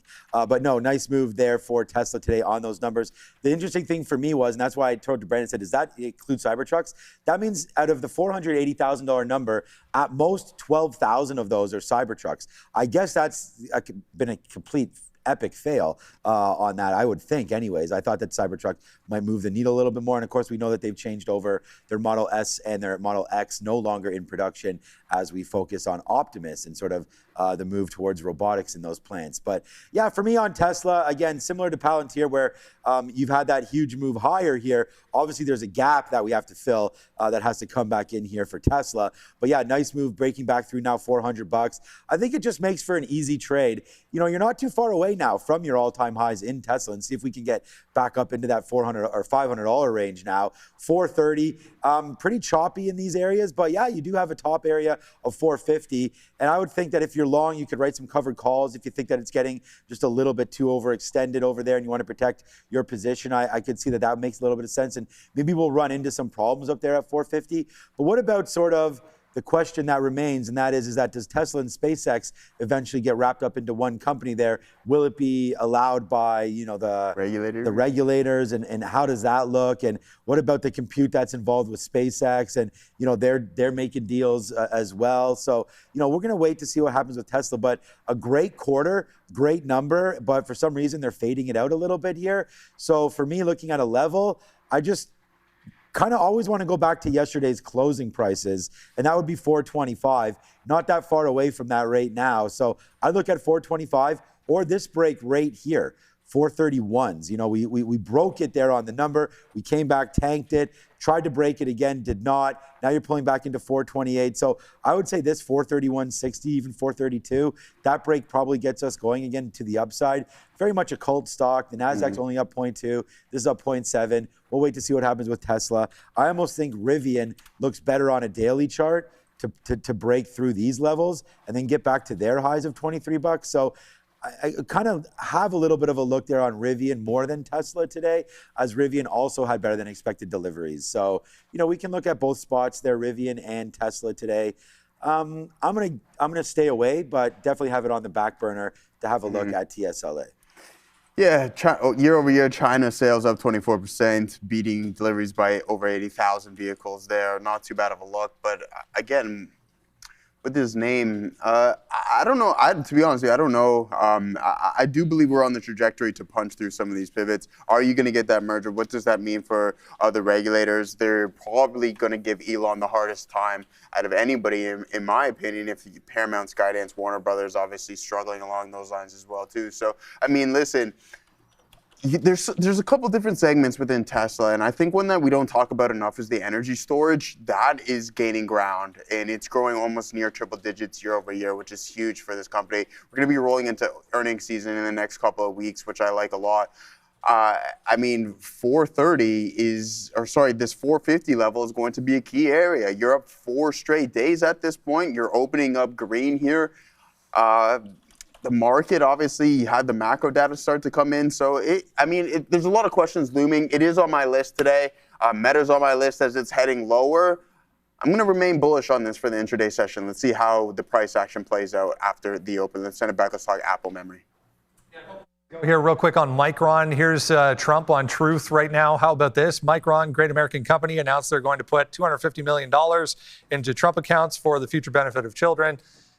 Their stock is up 9 points today on that announcement, according to Trump. Okay, Brendan, I have a couple questions. For one, this announcement was made earlier this week, and for another, he posted almost the exact same thing, but much longer yesterday. This tweet actually said the rare double pump from Donald Trump on Truth Social today.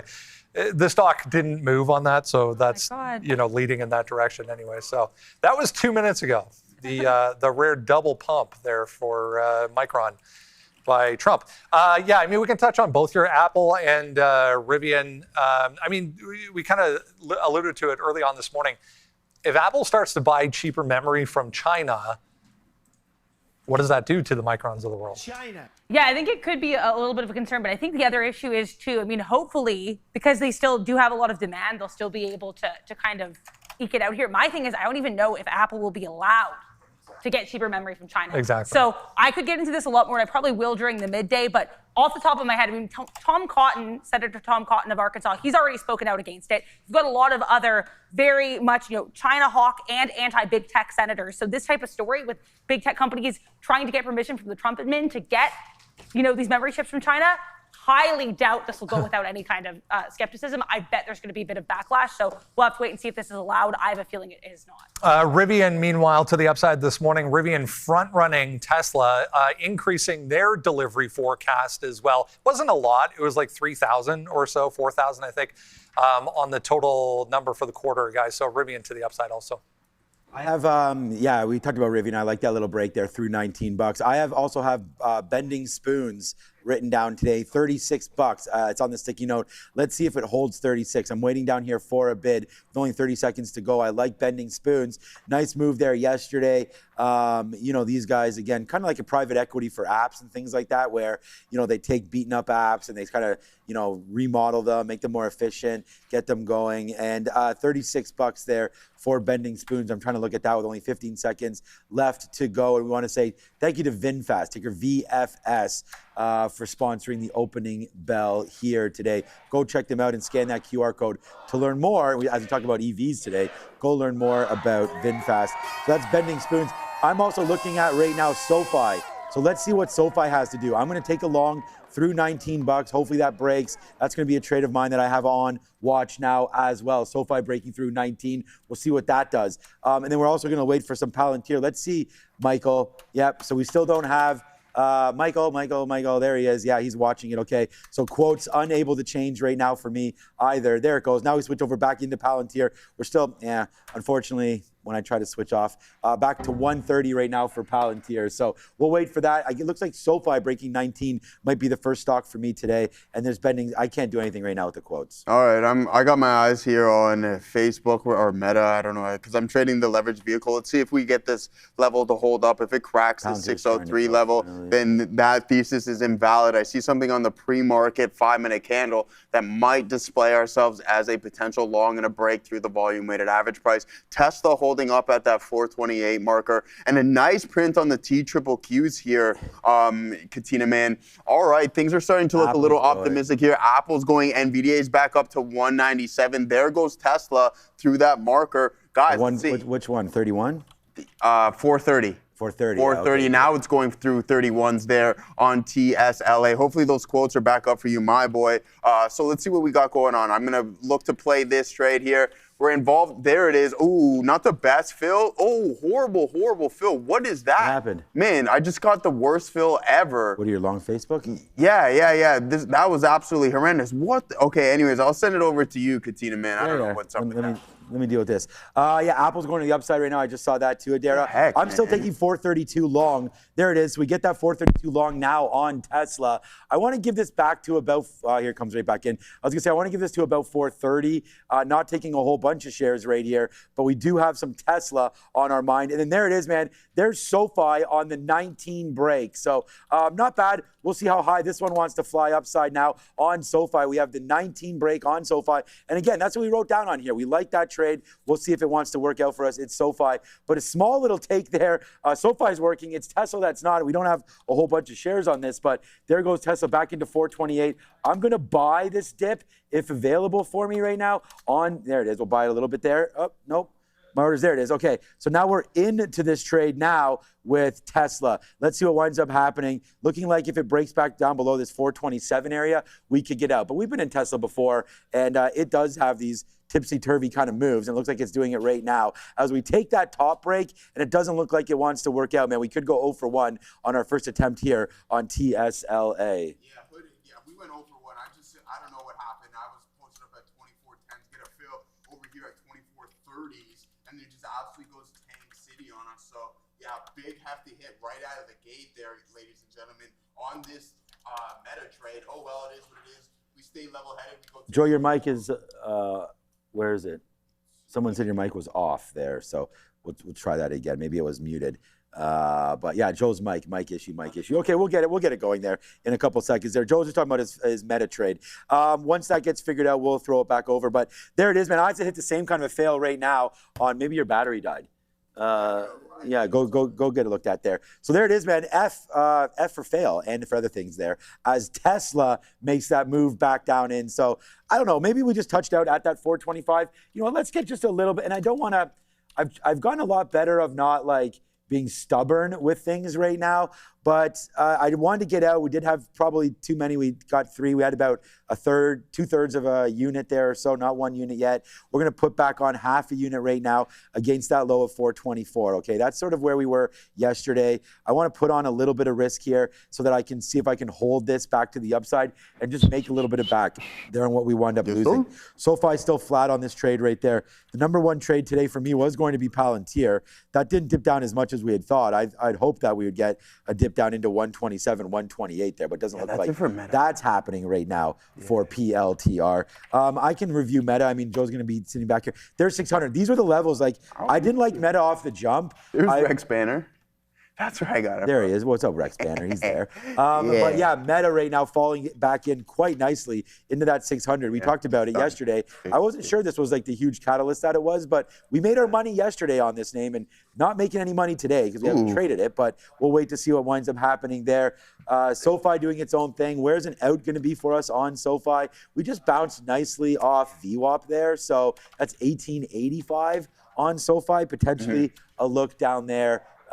As an out. If we can get back below 1850, then we'll stop out of SoFi. But so far, so good there on SoFi. And took a couple outs there. My best out is going to be 15s, 10s, and 15s on a long of 02s here. Yeah. And now we're down $1, waiting to see what happens now. As we're trying to bottom pick a little bit here on Tesla. I mean, I like what Brent had mentioned there, the best Q2 deliveries of all time or whatever it was. Damn. But it doesn't look like the stock feels that way as we're turning around here pretty aggressively on TSLA, just giving it one more shot down there and then we'll be gone. We don't want to give back like stuff we made yesterday or anything like that on one trade. So we thought the exuberance was going to hit. It does not. And now Tesla getting hit to the downside. Looks like we're taking down yesterday's lows. Right now, there goes Tesla extending to the downside here at TSLA. Yeah, Meta and Tesla to the downside. We're getting NVDA start to come back in. But you guys guessed it, DRAM going to the top side here, guys. I'm posted up on the TQQs. We're going to say AC Slater to Meta. Now, we gave up that $600 level. I think that's going to be the narrative. We've seen this on multiple occasions. There's obviously some larger participants putting price down and not necessarily in love with what they have going on. Totally fine. We have no issues with that. Now, let's see if we catch this fill right here, Katina Man, on TQQs. We're going full risk unit on this bad boy. Posted up at 77.50s. We did have that pullback there momentarily. And Tesla is slide city. Yeah, I just got hit again on it. As the SPY moving higher. I wonder what sector is relatively hot. A lot of people saying, Joe, take a look at Robinhood. We had a previous pivot high of around $114. What are we trading? $117, $118, $130. What's that about? Robinhood. Yeah, what's the story about Robinhood? I mean, there's Robinhood. We can figure that out. They had that the World is Flat event. That was what they called it, not me. That was yesterday. They got a couple different positive analyst notes, including from Mizuho today. After said event, they made a whole bunch of different announcements, but it was mostly just kind of international expansion of certain crypto available. Yeah, going worldwide. Prestige worldwide right there is Robinhood. Now you can trade cryptocurrency in Canada via the Robinhood app. Cool stuff, obviously, with the acquisition of WonderFi, that is. So we're going to be posted up. Other than that, Katina, man, we might have to do a little bit of a strategic pivot here intraday. Yeah. If these tech names aren't going to do what we want, where are we going to go find some strength? There might be some of the financials. Also, Bitcoin putting in some strength here today. Guys, everybody showing me out. Joe, Bitcoin up to 62K almost. I have that written down as a long, but I don't have it yet. We don't have it just yet there, but not too bad of a look. I mean, in the bigger picture, not the biggest recovery, but it's better than nothing. We'll take that. Robinhood strong here. here. We're waiting. We're posted up at 77.50 to see if we can catch that. Another 8% for this bad boy. Circle up 9%. That's Robinhood. And then Coinbase up 7.8%. MSTR another 9%. So back-to-back double-digit days here for the strategy itself. So not too bad of a look. 3.25 for Bitcoin. Talk about Robinhood getting hot, man. Like that was down to $70. Okay, it's low as 63. It's low as $63. Yeah, man. There, absolutely unbelievable. So yeah, man, we have to flush ourselves down because we can't just, like. Thankfully, we're still not in this. I am willing to take a 422 long if we do get back upside there for Tesla, but not going to hold on to this one. We tried it there, it broke, then it just absolutely tanked in there. And look what the NASDAQ is doing, man. You're tanking pretty good now. As we said that number would probably retrace itself, and boy, did it ever do that. It came all the way back into Redsville right now for the NQs. So not a great little look there for NASDAQ. And I'm probably going to, I don't know, I went on the Canadian side of things, but I do want to try to buy some Qualcomm in my own account, so maybe we'll get hit soon on QCOM. We probably already are. Right back in there, 181, 181.50. We're going to have to watch out for Qualcomm. We did buy the dip on SoFi. We're flat right now on this, so we do have a little bit more shares, obviously. So let's give it a go here. If it comes back up into 1910, then we'll wait to see about 1920, and then we'll let it go. But right now, buying the dips into SoFi, not going to let this break through 70s. So if that breaks 70s right there, we're going to get out of SoFi. Just too much bleeding down there to the downside. Tesla's still doing its own thing. Is Rivian going through that level? No, not yet. Rivian, nice. I mean, much better than Tesla, right? Tesla turning on its head right now. Rivian trying to go back up near the highs. Up 7% today is RIVN as that keeps on going there. So that might not be a bad look today for Rivian shareholders. So congratulations on that. 7% to the high side there. The other name that I looked at today was Bending Spoons, and it's not much volume. So I'm going to wait to see. I'm still posted up here at 36 to see if we do get a dip down opportunity there on BSP. But right now, that's not hitting. So Bending Spoons, waiting to see if that one bends a little bit higher. And then you mentioned Micron as well a little bit there. Move down, move up. Micron stuck in the middle. Right now. So looks like Robinhood, honestly, would have been the one there to take at some point here today because that's kind of shooting the moon, so to speak, here, up to 118 and getting going now. What about even a break of 118.50 on Robinhood? Play some strength. It's just the breakouts haven't been working. I mean, I tried that on Tesla. Wish we didn't. That hasn't been working. And I don't know if you want to take that on Robinhood or not, but there's 118 coming in again. We do have a couple halts right there. S dot. What the hell? S dot is what? $105? Yeah, that's crazy. For S dot right there, halted and opened up again right now. S dot. There's the halt. There's the reopen. Gets up to 105 and then now down to $90 again. It's going to halt short right now.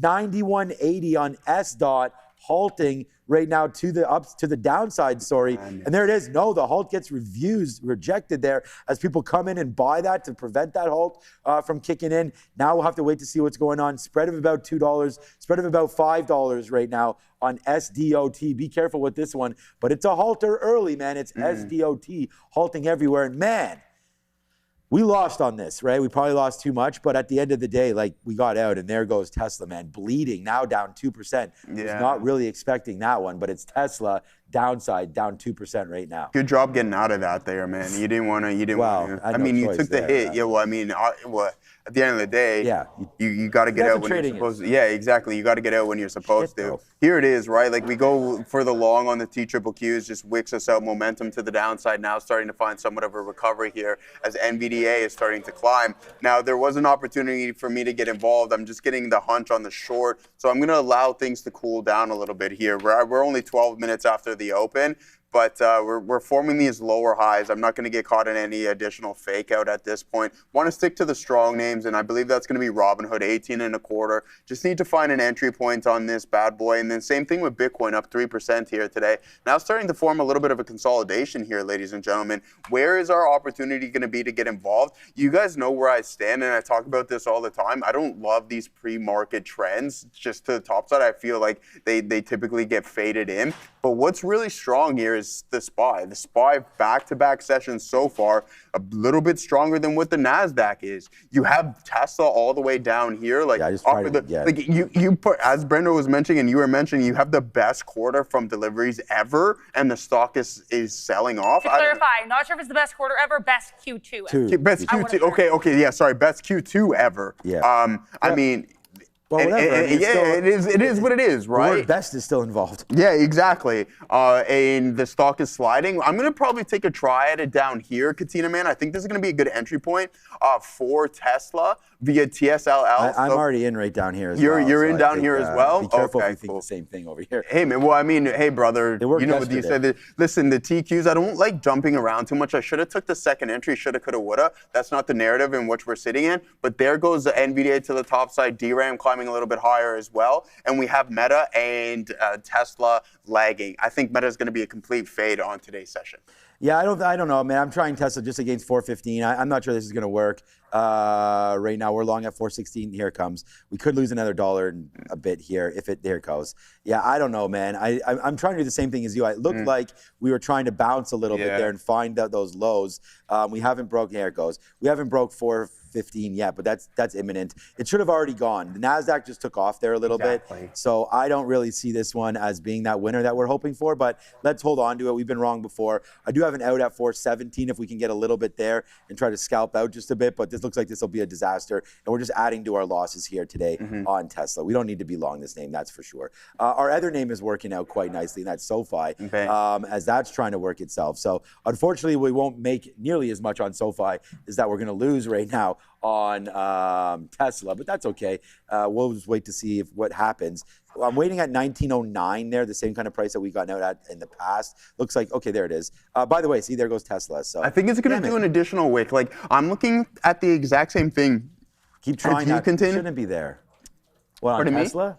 Yeah, but I don't think we should look there, but no. But what I think is I could be wrong, right? Obviously, we come up with these ideas, but we've seen the exact same pattern off the lows. It's coming in right now. I think this just might be an additional liquidity gap. Unless it's an all-day fader, it might just absorb a little bit more, and then hopefully we can climb. So I'm going to be keeping my eye on it. Try and catch the bottom is, I think, pretty dangerous at this point, but that's what we do. We live in the danger zone. So I think this is going to be my opportunity. If it cracks the lows, then I'm out of dodge right now on this name. And I'm with you on that train. Should have just stuck with the T-triple-Qs long, but it didn't work out how we wanted it to. It's not it. It's not it here. No, it's not it. I mean, I tried it.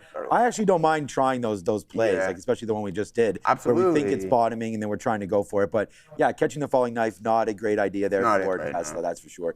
But look what just happened right there. We were at 1909 and we did not get filled, so that's kind of a shame. But leading into it right here, not looking the greatest as a trade right now on SoFi. It kept failing up at those highs. So we'll have to wait to see what the idea here for SoFi is at the end of the day here. Hopefully it continues to go. That Robinhood is one that was working out, that's for sure. Yeah, it was the better. 118, 117, up now 8%. Check in on Bending Spoons, day 2, IPO right there. I was going to check in on nothing going on. I want to check in on S-Dot. So that does finally halt again. This time it tried to go one more time up to 105, now printing back down into 90s. And unfortunately, guys, if you're long, the tap is 75. So it's not looking great there for a tap right now on SDOT. So just be careful if that one comes into play there. SDOT, not a great little tapper right there right now. $77 coming back in. It just halted at, it should only be 5 minutes, so 43s. So actually 44s. So we'll wait till about 49 on the time, 9:49, and we'll get it's disastrous in Tesla right now. I know, I was looking at it, 413 right now. Tesla's still going lower. AMZN right now trying to make a move as well. That one looking better than Tesla, that's for sure. Making a move and bouncing off its 200 period, 242 and change. The next one I had is IBIT. We can definitely have a look to see what's going on with crypto names here, as well as 35, not much. We'll wait for the 200 period on this one, 34.60 to come into play. What is TC? That just halted. Not Little downside play there underneath. We could check that out. Super Micros up 5% today as well. SMCI. Apparently just news that they're starting to cooperate now with the investigation. So they always had been cooperating with it, but that started giving them a little bit of a boost. Am I wrong, guys, to still look at Tesla right now? Again, thinking, just knowing that if we can just, even if you buy 100 or 150, 200 shares or something down here, and this thing pops a couple bucks, you're kind of right back into a decent trading opportunity if we can get this low. At some point, I feel like it wants to bounce. I mean, look what the market's doing. It's going off to the upside. But again, that good money after bad, not really the greatest story there. But there goes Apple, man. And yesterday at 295, mark it down, man. Go back and watch the show yesterday afternoon. I said tomorrow's trade today is Apple breaking this 295. And for some reason, I don't know why we didn't take that this morning. What a great move there for Apple, as it is moonshot right now for Apple, up to 302, up that 2.5%, as we heard word yesterday that Apple was going to look into some of those Chinese alternatives for the RAM and everything like that. Well, it looks like they are looking into it, and it's working out for them, as there it goes, up another 3% today for Apple off of a good day yesterday. Continuation play today, 296 break. What a good one that was for Apple, up to 302. And damn it, man, I know we talked about it. So yeah, I'm not really too happy with the performance that I've been putting out today anyways, because we should have had that trade and we don't have it. So I'm not super thrilled with that one. All right, SP, and it's too bad too, because SoFi is coming back in and that might break lower too. This one's obviously it's not as bad as Tesla, the hit, obviously. But yeah, we're going to drop this out, man, if this breaks through 70. Maybe a little bit of an average in, but then again, are we catching a falling knife or simply just trying to support it down here where it is? So I'll try it one more time, see if we can get a little bit of shares down here in the 80s for SoFi. And if there is a comeback for this name, we'll be there for it. But right now, that's what we're waiting for, is a comeback in SoFi at these levels. Palantir, yeah, good little look there. Shout out to you guys in the chat. That is for sure. What's up to Robert Lewis in the chat, as he wants to talk a little bit about PLTRs. Let's go over here and have a quick look at Palantir. The top stock written on the list today was PLTR, but again, into the space did not come back in. I just said space because I was looking at SpaceX. It might go here.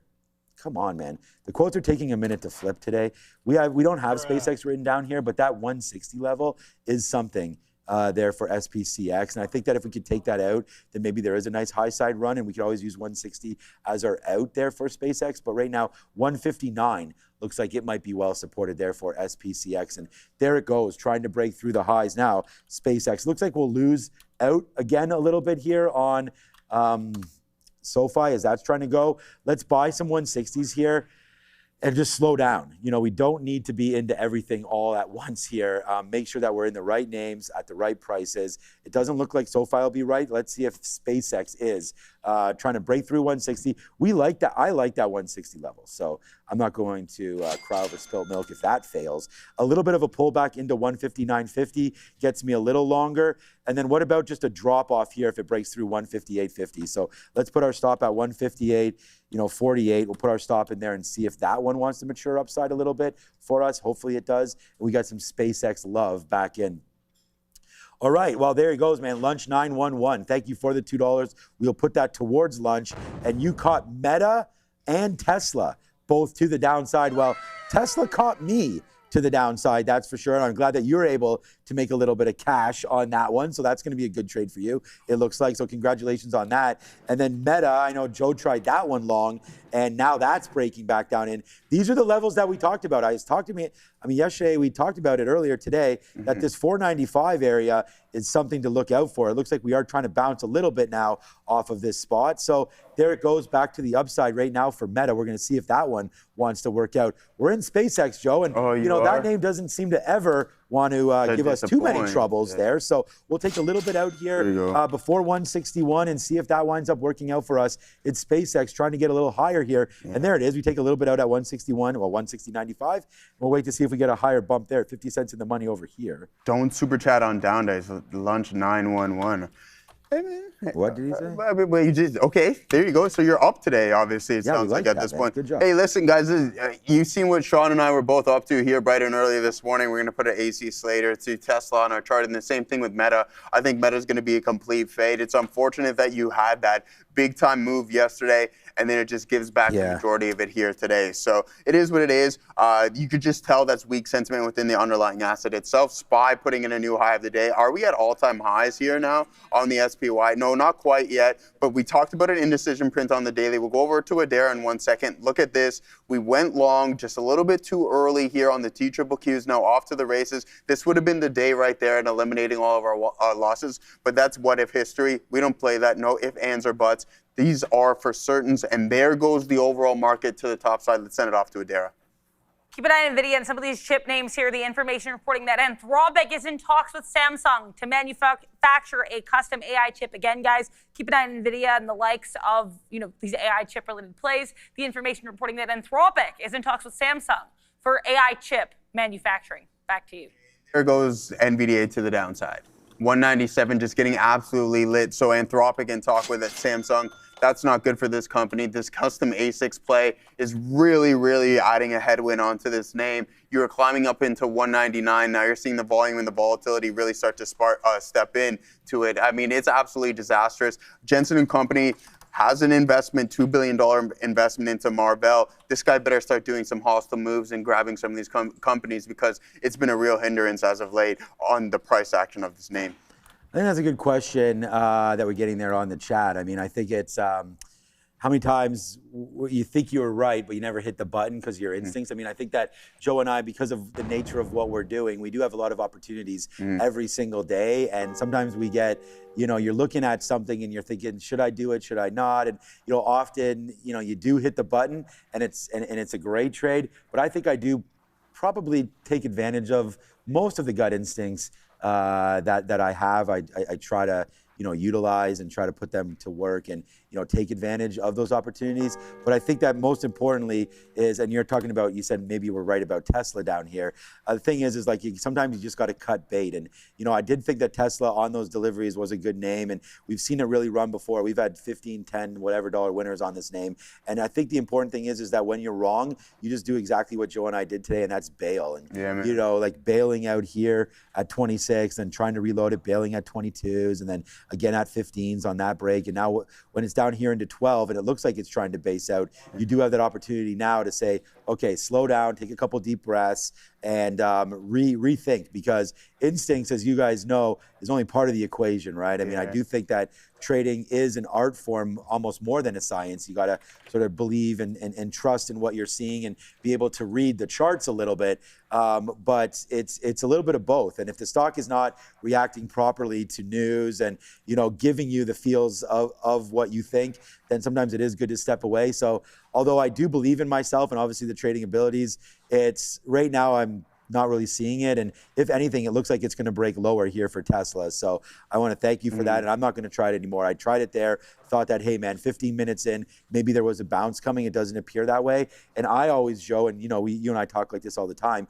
I see the market being up and Tesla being down. So relative strength is not our friend right now in this particular you got a Christian Bale on those ones. Yeah, you got a Christian Bale. I like that one. I might steal that from you. That's right. Mr. Steal Your Lines over here. It might be me, because I like that one. I'm going to Christian Bale on that. I'm going to say that when Neil comes back, see what he says. But we're long. We are not Christian Bailing on SpaceX. We're going to see if this one wants to get going to the upside right now. And, Batman could use some of these toys that Elon Musk is thinking about at some point here. This is no joke. But we're going to, I don't know, man. I'm only long here in the 80s because we did dip by at 159.75 there, but we didn't get any out on the top end there. I'm waiting for 158.50 to break. This might break lower as well. We might have 3 red trades in a row here. I do.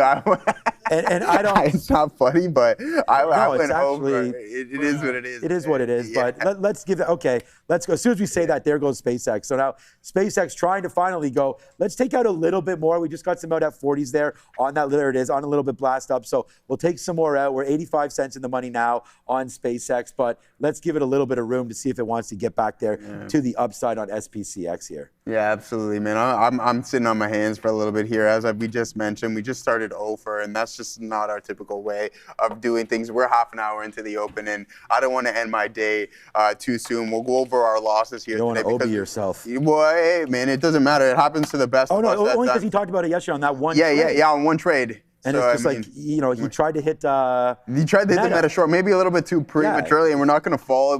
Listen, learn from others' mistakes as well, too. And I mean, it's not the first time that I've done it this early, but it just makes your day so much longer. And you got to think, I'm on here all day, so I got to take my risk measures into play without any form of questioning there. So there it is. A horrible fill. It just started right out of the gate there, Katina, man. A bad fill on Meta, and this thing continuing to slide. I talked about that $600 level. If that gave up, it was going to be absolutely disastrous for this name, and that's been the case here so far. I would have liked to offload some of my position up at 638. I would have been about $40 or $50 in the money at that point in my long-term port. Reduce a little bit of size because I had the hunch. Oh my Joey, sorry, I'm right by my thing. Turn your volume down. I mean, you do have control over your volume at home, right? So anyways, aside from that, Joe's coming with fire today. No, it's not even with fire, man. It's true. Like, you can turn it up, you can turn it down. It doesn't have to be all one tone. But in all seriousness, Meta continuing to bleed. This was my first loss here of the day, and then we proceeded to take a loss here on the TQQQs, right? So this one actually worked out for us. After, what is this TQQY? We don't want that one there, Katina, man. If we were just a little bit patient, I was sized too heavy where I was risking a little bit. The stop was a little bit too tight, but here it is. It just goes off to the races, and that would have been my day right there, right? So, I mean, it would have been pretty good for us, but that's not the case. We don't play what if history. I told you that already. And then TSLL. So some of these leverage products giving us a little bit of a hit here today. And then boom, to the downside. Now starting to form somewhat of a base, it looks like, Katina, man. So I'll pop back over to Tesla. I was wondering about Tesla long right now. Yeah, I know. Is it going to drag us back in? To be honest with you. Yeah. So we'll see if it drags us back in there. But right now we finally got a club going on. I mean, it took a little bit of time there, but now we're into the dollar club area with SpaceX. So I don't know. I'm waiting for 161 to break. I mean, we've already gotten out a little bit up here. We took about 60 to 70 cents there as it wasn't breaking through 40s. I'm waiting at 161 flat right now. We have factory orders coming up at 10 o'clock. So we're going to have it happening now at 10 o'clock with factory orders as I'm trying to hold on to this SpaceX and see what winds up happening right here with that one. But that's what's happening for me, and happening now is with Adara at the desk.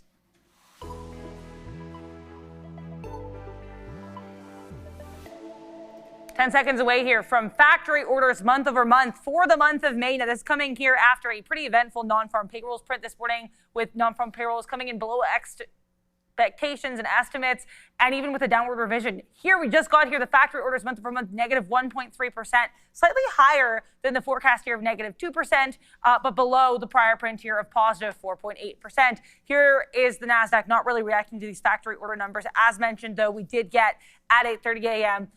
kind of a mixed employment print here, again, with non-farm payrolls below estimates, downward revision for the prior month, and UN unemployment rate below estimates here as well. Let's take a look at TSLA. This is another number that we were watching this morning, much stronger than expected here. In fact, the best Q2 the company has ever posted when it comes to deliveries for TSLA for Q2 2026. The market, though, not liking these 480 plus vehicle deliveries too much right now. Another area to watch here, some of these tech upgrades. Palantir getting an upgrade here from D.A. Davidson with just a $10 price target increase, but still a nice look for the stock this morning. Robinhood also getting lots of laudatory comments from analysts after its "the world is flat" event that it held yesterday. Back to you. Yeah, lots of stuff happening, but not much as far as stocks are concerned right there, as we were able to get a little bit out there. We got some at 160.85 there on SpaceX. Just waiting to see if it does come back. So hold off on what I'm supposed to do Andre, is that what you're saying? Okay, yeah, no problem. We're going to wait to see here what's going on with SpaceX.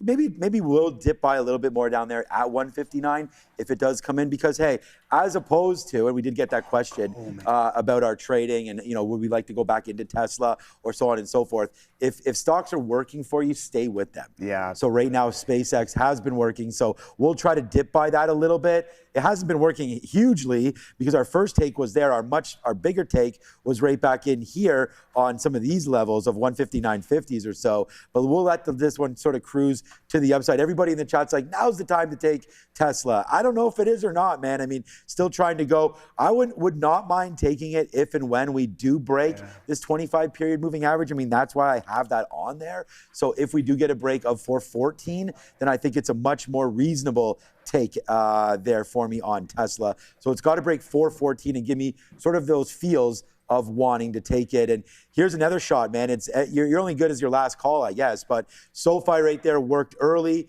not working late. We got out of it on. There's the break there of your 200 period moving average. We got a scrambled eggs out of that one, as that one does not work out for us. And maybe it's Robinhood, the one that's attached to the Trump accounts, the one that's attached more to take it or like it or leave it or whatever the sentence is there with Bitcoin, right? And so I think as Bitcoin starts to mature up, Robinhood as well. What a great take that is. I know you and Neil, I believe.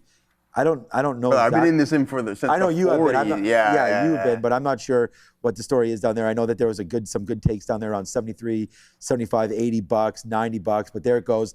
Upside, boom shakalaka for Robinhood. One more check in. I just got a note there on Uber. And I do want to check in on S-Dot, $72 and change right now. Let's see if SpaceX wants to go. But we did have Mitch on today there. And there's an offer that your broker's not giving you. Mitch talked about this. They've been extremely active lately. This environment creates a lot of opportunity. But to take advantage of these conditions, you need a couple things: discipline and access to capital. And that's where Trade the Pool comes in. Instead of being limited by the size of your own account, traders can access firm capital and focus on executing their strategy and managing their own risk. No more fear of blowing up your own personal account. No more fear of moving your stop loss too early because you're worried about your own savings. This is what we call limited risk trading. So if you want to take advantage of the volatility in today's markets without risking your own capital, please head over and visit tradethepool.com and rewind to about 8:30 where you can see what Mitch is up to. We want to thank him for coming out with Trade the Pool here today as we continue to watch these markets do quite well, but certain names downside, right? Tesla downside today. What about some of the banks? JP Morgan and Change 332. They're kind of holding out for it right now as well. Let's go over to the big dogs. What's going on with Micron now? Okay, Micron choppy, but holding near the highs, so we kind of like that one. We opened up down here on Micron. It was not a great open, down to 1030, maturing up into 1060. Good little look there. And Joe, man, yesterday we said Apple breaking through 295 was going to be a trade. I cannot believe that we did it, and we didn't take that. So there goes 295 today on Apple. What a smoke show right there. And if you look back, there's the take that we were talking about. If anything, you want to get a little more conservative, it's 296.50, but those tops, definitely a good little trade there. It appears like, anyways, for Apple getting higher. So darn it, missed opportunity there with A. Got something stuck in my finger there, man. Like a piece of wood, like a wood? Yeah, like a sliver. You see that? Splinter, they call it? Yeah. And it's teasing me, man. I need Ramin. What is that from? I don't even know, man. I need Ramin over here. I'm sure she got some. She got some tweezers or something along those lines. Now it's just gonna annoy me all day, man. It's absolutely it is a free fall here in Tesla. I mean, I keep trying to look for a potential bottom. Joey Splinters, that's a good one. Oh, thank you, Rob. Oh, there it is, man. Rob's always got some loaded up Randy's not here. Yeah, much unique mugs. I like the mugs that Rob brings. He's always got some. Yeah, he's got a unique guy, man. We're talking some beers this morning as well, too. Rob and I, that is. We're talking beer? Yeah, because he's seen the Peronis in the fridge. Yeah. And he's like, we were just going over some of the good high-quality ones. So other than that, thank you. What you guys had Peronis? Neil bought them, yes. Oh, he brought them. Yeah, we had some super. Joe needs Pine Tar. What's Pine Tar? All right, we're gonna do it right now. Pine Tar, yeah. I don't know. I don't even know what Pine Tar. What is Pine Tar? It's like you put it on top, like it's wood. Yeah. Everything like that. Oh, like and a lacquer, it. like Okay, yeah. Okay. It's because it will help draw out. Well, I mean, if we can get this out with some tweezers you'll be all right, there, that's all right. Don't worry about it. So we're gonna try one more attempt here on the Tesla long, Katina, man. It's been selling. Whoa. No, only say that's been the dangerous spot so far today. Very, very dangerous, that's for sure. But hey, man, if we're going to catch this curl over here, I think it's going to be at this spot. We have a good position. Our risk to reward ratio is right there. So a pop into 14s is going to be an absolute game changer here for us today. And it can happen. So it's starting to work for us now, Sean. But there is a resistance zone right at this 413 level. I'm taking that break. You're taking the 413 break? Yeah, because that's a 25-period moving average. Yeah, but again, at some point we have to bail on. We have to Christian bail on this stock if it's not going to do what we want it to. We tapped into $200. Of course, I take 413 and it comes right back in. Yeah. Did you take it again? Yeah, man. That's why I'm only playing with you. Look at the opposite. No, I wanted it if it broke the 25-period moving average. This is going to be a massive teller on what we got going on here. Miles teller right here. So here it is. You're just on fire today. I don't know what it is. Well, my trading isn't on fire. No, well, it's up in flames. Join the club. It's up in flames. We can say that there, Sean. 415. Up in Here's flames. you said it's on fire. Yeah, you're good. I'm just on a roll here, I guess, at this point. 415, there's a little bit of size. 425, there's nothing substantial in front of us. It's just probably a larger participant continuously pushing price down here at this point. We were able to, like I was saying, to each their own, but we were able to get out again there on SpaceX. And, that rips up into 85s. It's a little fail there, so I took another 65 fill there. Here it goes. So I'm really looking forward to this breaking through 161 here and then get higher. Right? What we're looking for after this is really just clear sailing to the upside into 163. So if that can happen, that would be good. That was sort of where we started to get going a little bit there yesterday on SpaceX, but it does seem like we are having some problems in this 161 area, just hoping for that break higher, and then we can sort of retrace a little bit there. We did have a huge day yesterday downside, right? Once it started going, it did find a base in and around 157 yesterday late, and that was the low here today. But you can see this high. And this is what, we did that the other day. Remember, we got out of Apple and then it absolutely moonshot. I think that was like 285 or something on Apple. And then it absolutely took off. And I was questioning these top takes. But right here on SpaceX, it definitely is having a problem with this 161. And we can sort of see why when we look back at that. So right now, you would think that I'm the Elon fanboy right now. I'm long SpaceX and long Tesla. But right now, it's coming back in, both of these names, coming back in quite aggressively. I guess in Elon we trust, probably not today, as we're down quite nicely, down 3% now in Tesla and down flat or so on SpaceX. But we're going to wait to see where that one matures up. We're both long on Tesla. Maybe we should trade something else. But I'm going to give this another go to break 410. That's the low of the day. Yeah. Let's see what winds up happening down there at 410. Look, I got to give this a little bit of room, man. I can't lose $2 or $3 on this, when I'm trying it, and then not give it that again when I do think there's an opportunity for this to retrace back into the high side. I'm filled on Qualcomm. So here we go, man. I'm in at basically at 182 right now on Qualcomm in the long-term account. This is a starter position. Oh, okay. I like the Snapdragon. I like to talk about into agentic AI for Qualcomm. Hopefully a good name that we can hold out for a while. It's been beat up over the last little bit there. They did have their investor day.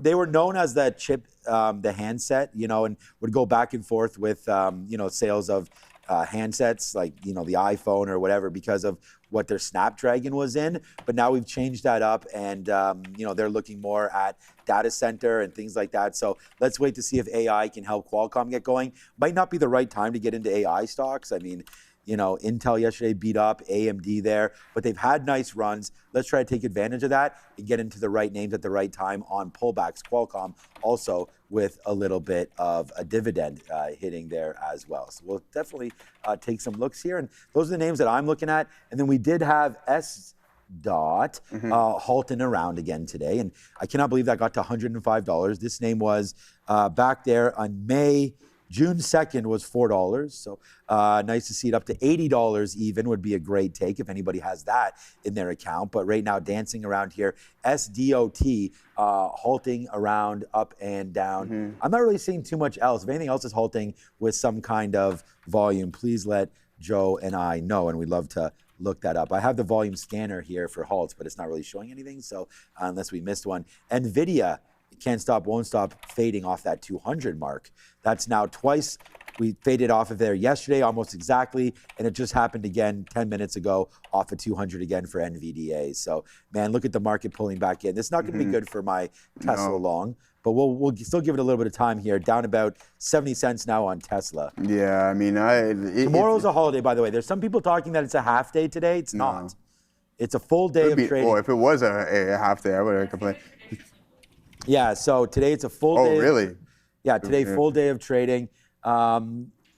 I guess traditionally, I guess probably Adara is right. Yeah, so what happens is, generally speaking, if I may opine here for a bit, so because the holiday day, which of course is July 4th, is on a Saturday, we're going to have the observed July 4th today. Now, for example, last year when July 4th was on a Friday, you had July 4th off, but you also had to give people a chance to like prepare for July 4th. So you also generally get the half day on the 3rd to prepare for the 4th. But if the 4th is on a weekend, then you just get the 4th off in observance, or the day before the 4th off in observance. I like the hand gestures there, Sean. Yeah, I'm just saying, you're like one thing leads to the other. Yes, so, I hope that makes sense, guys. That's what's happening there. Okay, so there it is. So those of you that are in question about what today is, it is a full trading day.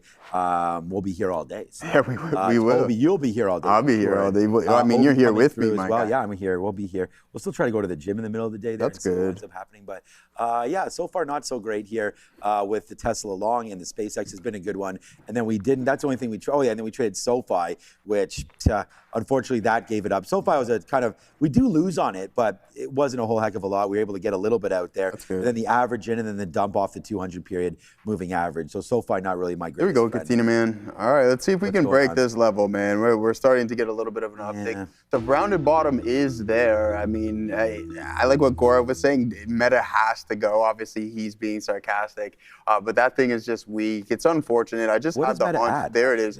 It's down to 591, brother. Okay. 591. So, I mean, pop from 66s. Come on. Yeah, there it goes. Bang. Let's go. I mean, we're going to try to hold this for as long as we potentially can, Katina, man. I think VWAP is a solid target for us here. Yeah. And that's going to be absolutely monstrous if we can diamond hands this all the way up there. But if price starts to turn around, yeah, it's a different story. You know what I mean? So I'm whole day around. Exactly, right? And I'm going to try to hold this full position. You've seen how we rock and rolled on Meta yesterday, just absolutely diamond handsing all the way past the high of the day. And that's going to be the narrative here, right? We want to try to make our winners as big as possible, but you also don't want to get too ridiculous. If price action is displaying itself to get out, then we have to do that. Strong downtick right there, but let's try not to micromanage this position. I'm trying to micromanage it a little bit. Right. But to your point, I mean, we had a $25 winner yesterday plus on Meta. So my big worry about this kind of stuff is, and I'm with you, Joe. I mean, we don't want to think about these things too hard. It's just, it hasn't been the trade today at all. So if I'm able to take a little bit out here on a swing, we should do that. And here's SpaceX, same kind of ways, right? So this stock is actually, yes, sir. This is the difference maker for me today. Again, like the fact that I trade anything but SpaceX is actually embarrassing, because I should just be on SpaceX, man. I mean, what we've done on SpaceX, if I keep saying it maybe, has been for me quite the run and quite the opportunity. So I just like the movement on this name. It does give, the sort of vibes of, wait for the technicals, because I just feel that there's a lot of push and pull on this name, and it does come back in. We traded off of that level, and the dip buys have been what's been working there for SpaceX. And to your point, we only got out of 10% on Tesla. Holy cow! But look what just happened. Yeah, exactly. So it's at least we were able to get some out. My best outs is 1450, and that was 250 ago. So that's how dramatic your day can change, right? We were talking about, oh man, let's let Tesla make our day there, and all of a sudden now we're like, what the hell have we done? So that's just how it's over. It's gonna move that's lower. Just how quick things change in this space. And even on SpaceX, as we are getting some out there on these moves higher, now it's fading right back in and making the trade look normal again. So not great action that I'm seeing anyways here today on these names. Yeah, absolutely, man. I agree with you. Running. And that's what I was just talking about. Like Sean and I both saying, hey, we're gonna try to allow this to make our day. But if price action isn't showing you that I'm trying to get some money back. Yeah, boy. I mean, that would be nice. I seen a funny meme the other day. It's just this guy like praying. He's just like, I don't even want any profit. I just want my deposit back. So it's just like, let's see. Must be a day trader. I mean, hey, Meta's done. at this point here. Gaurav is going to continuously fade. SPY stronger, man. The financials and the healthcare probably doing that for it. I mean, it displayed from a price action standpoint everything we didn't want Tesla to display. And with that being said, we're going to probably get stopped out at the break of the low of the day. No participants stepping in, pushing price higher on this bad boy. There is a signal starting to display itself now, Gaurav, but it's like, what do we even do? Volume stepping in, so that's not horrible. If it holds the lower end of this range, we'll try to take a stab on this bad boy. But again, like, we have to take risk measures in place, and I have to make it make sense, because if I'm putting on winners and they're just not big enough to even put a dent, it just doesn't make sense to me. It's unfortunate that Tesla's doing what it's doing, but also you had 4 straight up days, okay? Delivery numbers coming in, then it's just like, all right. You try to put any form of logic into the best Q2, I think it's the Q2 of all time, and then the stock's down 3%. You're trying to justify those things, you go a little bit mad. But there it is. We're going to get out of Tesla as it cracks through the low of the day, Katina, man. Yeah, it's been an absolute disaster and an ugly one here for us on today's session. I got to be hands off at least until the midday. Yeah, I mean, it's so stupid. It's because thing is like we called this, and it was like, let's look somewhere else. And unfortunately, there goes Tesla. So yeah, man, we do have to flushy on that one, as that's just getting nasty today for Tesla, down 4%. You know, it's not even that big of a down move. It's just, it is bleeding lower. You're out of it. No, I had too, to right? do. I mean, the minute it broke 10s, we had to get out of there. Lost way too much money there on Tesla, trying to chase. I mean, the amount of money is not the thing. It's just trying to chase it. Is not the right. And I don't like making the wrong decisions, and that happens in trading, so it kind of is what it is. But yeah, we identified earlier that Rivian was actually looking pretty decent on the daily. There's the break of Rivian up to 1950 now, so it's too bad that our SoFi didn't follow suit with that sort of a thought. But yeah, downside right now for upside for Rivian as it goes downside for its friend Tesla. 119, let's go. Yeah, Ford also had, that's Robinhood, I guess. Yeah, Ford also had a good number released today, and that's not well received. They get up to $14 and all the way down, as Ford had deliveries today as well. So that number, I don't know. What was the Ford? Maybe Adara probably has it in the back. I could probably look it up there.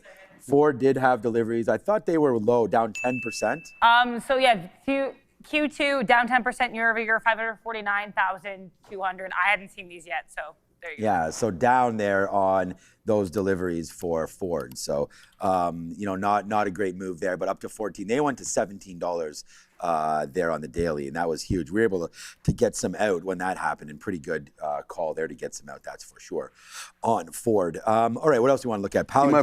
Check out my boy Walmart. Yeah, it was 109 earlier today. 110.57. I called the bottom. You did. Yeah, 100%. You mentioned that maybe there was a bottom pick there on Wally's World. Good little look there as well. People getting into Tesla now. Don't put that in the chat, man. That's going to make me want to get into it. Yeah, I'm done. We're going to try to hold off on that one for now. It's sell program. Look at it. It's putting it has to act low. Look at this thing. Are you getting into Tesla now? Look at it continuously, just absolutely tank city right here. I don't know. I just think that's the bad play. And I mean, but it's your own money. It's your own money. You do what you want with it. I feel like it's going lower. I feel like absolutely. You're right about that one right there. And I don't know if I want to buy it or what's going on with this, because I still have some love back in there for this SpaceX trade. And just trying to wait to see if that one wants to do anything here on SpaceX. So Palantir 131, not doing a whole heck of a lot. The name that I was looking at, and you're not in it now, but it's a name that we always trade together, or at least we look at. There's a TQ. Yeah, that's coming right back into the 200 period moving average, trying to deal with VWAP right now as well. So 77.50 would be sort of the drop zone there. Yeah, not a bad look here on the futures. Maybe we can get back into those at some point right now. Wow, man. And Tesla's now 407 and going lower. Like, yeah, it's, man, if you saw my P&L, it wouldn't be funny, but I know that's not why we're laughing. We're just laughing. Well, no, this is like, see, I'm an individial who laughs through pain, right? Amazing. So what we had here is not me. I cry through pain. I'm one of those sensitive Italians. Behind the giggles is tears, right? It's just it's a mask. It's a mask. I can't even hide my pain. It's this. Tim Panda, a regular on the show, says, because you guys had an amazing session yesterday, naturally the market wants to take it back. Yes, that's right. That's now you're learning. Yeah, exactly. Now you are really learning. That's how it goes. That is part of the problem with what we're doing over here. It's one day. But yeah, it's just, you know what? We don't really share P&Ls, and honestly, you would see like but a lot of the emotion that we have here, it's we're not just because we're put on a show or anything like that. We are taking on real trades, but we've been doing this for a long time. Yeah. So it's like we're sitting on a prop floor, and the whole point of it is to try to find some winning trades. And some days we are gonna have losing days, and it's just a matter of. And Neil talks about this all the time, and it's trying to get a positive reoccurrence where what you made last month is hopefully you can add a little bit more to that, or if you wind up losing, like if you made $1,000 last month, hopefully this next month you can make 1,100, 1,200, and just keep on growing onto that number. And we're doing that. So it's just some days you do get those rocky horror shows. And today on just on Tesla, it was that. But you know what? I think we're doing the right thing by at least showing you guys and talking about like risk management. Like we went long there, able to get a little bit out, and then it dropped through and we're out. So it's like this could have been honestly 30 times worse. And I think a lot of you that trade prop and that are on those kind of floors, what you wind up doing is you have a good couple days and then it's gone. Like one day ruins your whole week or something like that. That's not the proper way anyways at all to look at trading. And I think you got to try to have proper risk management. And you're going to hear it again. I mean, we saw Obi yesterday, and like he had mentioned there, not a great trade early for him on Meta, but was able to go back into Sim, and he'll talk to you guys today again. Obviously, he's coming at noon, and go in, try something out. And then I'm sure today you come back in and you don't put on the same risk. You maybe slow down a little bit, take advantage of opportunities, and see if you can get back into that groove, right? I mean, it happens in sports, it happens everywhere, right? Yeah, man. Where you're feeling it, then you're not. Loss is inevitable, brother. There it is. Yeah, this guy, you're looking at the chat over there. We did put a few more shares in. We're going to get out at 158.50 if that winds up breaking. So, right now about 70 cents, 80 cents worth of risk here on SpaceX. And again, like the amount of money that we've made on SpaceX is dwarfed with what we're doing today. Like, what we're doing today is dwarfed towards what we've made. So, just trying to get back into a name that we've had some good luck with there in SpaceX. The name that we haven't talked about a little bit is Bending Spoons, and this is a name that I like today. I'm going to cancel. I'm still there at 36, but the volume's not really here today. I was hoping that we would sort of take off a little bit there on BSP. Oh, it's gonna go. It's gonna bounce now, Katita, man. What is Tesla? I don't want to. No. But it is. We're probably gonna throw hands today at each other. Man? Why? Well, because it's, I'm just playing around. But we're trying to not get back into Tesla. Okay. Are you back in? No, I'm not back in, man. I don't want to stop you. And to your point, no. It has nothing to do with. We don't want any hands thrown around here. Well, it's obviously. But the idea behind what I was trying to say is that disastrous. Sometimes you got to look somewhere else. Like you've been infatuated. You've been talking about Robinhood a little bit. Yeah, but so have a look at Robinhood. It's coming back in. You're not wrong, man. I think that's one of the hardest skills. I'm not crazy about Tesla at all, Mantree 001. Not crazy, just obsessed. Yeah, exactly. I think those are two totally different things. Watch the movie Obsession. But here it is. Yeah, I haven't seen that. That's just crushed all the records. Yeah, it's crushed everything, man. It costs like $1 million.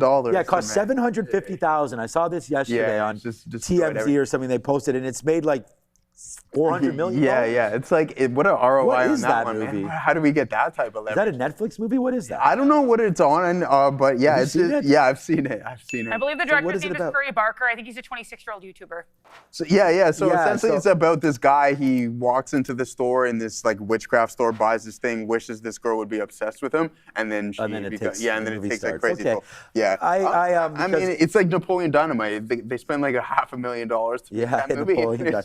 Pedro. It's a cult classic. I'm with Pedro. Are you voting for Pedro? Yes. Oh, okay. Of course, obviously. Right, vote for Pedro. The whole. By the way, how's your Tesla log looking right now? I'm not going. No. It's done. It's done. We're gonna to the downside. I'm glad we're able to. I'm glad I'm able to threaten you with throwing hands there because we're not going to get back into Tesla over there. We do have Adara. Why is it telling me maybe Adara's got some hot trades on Adara. Oh, CrowdStrike split.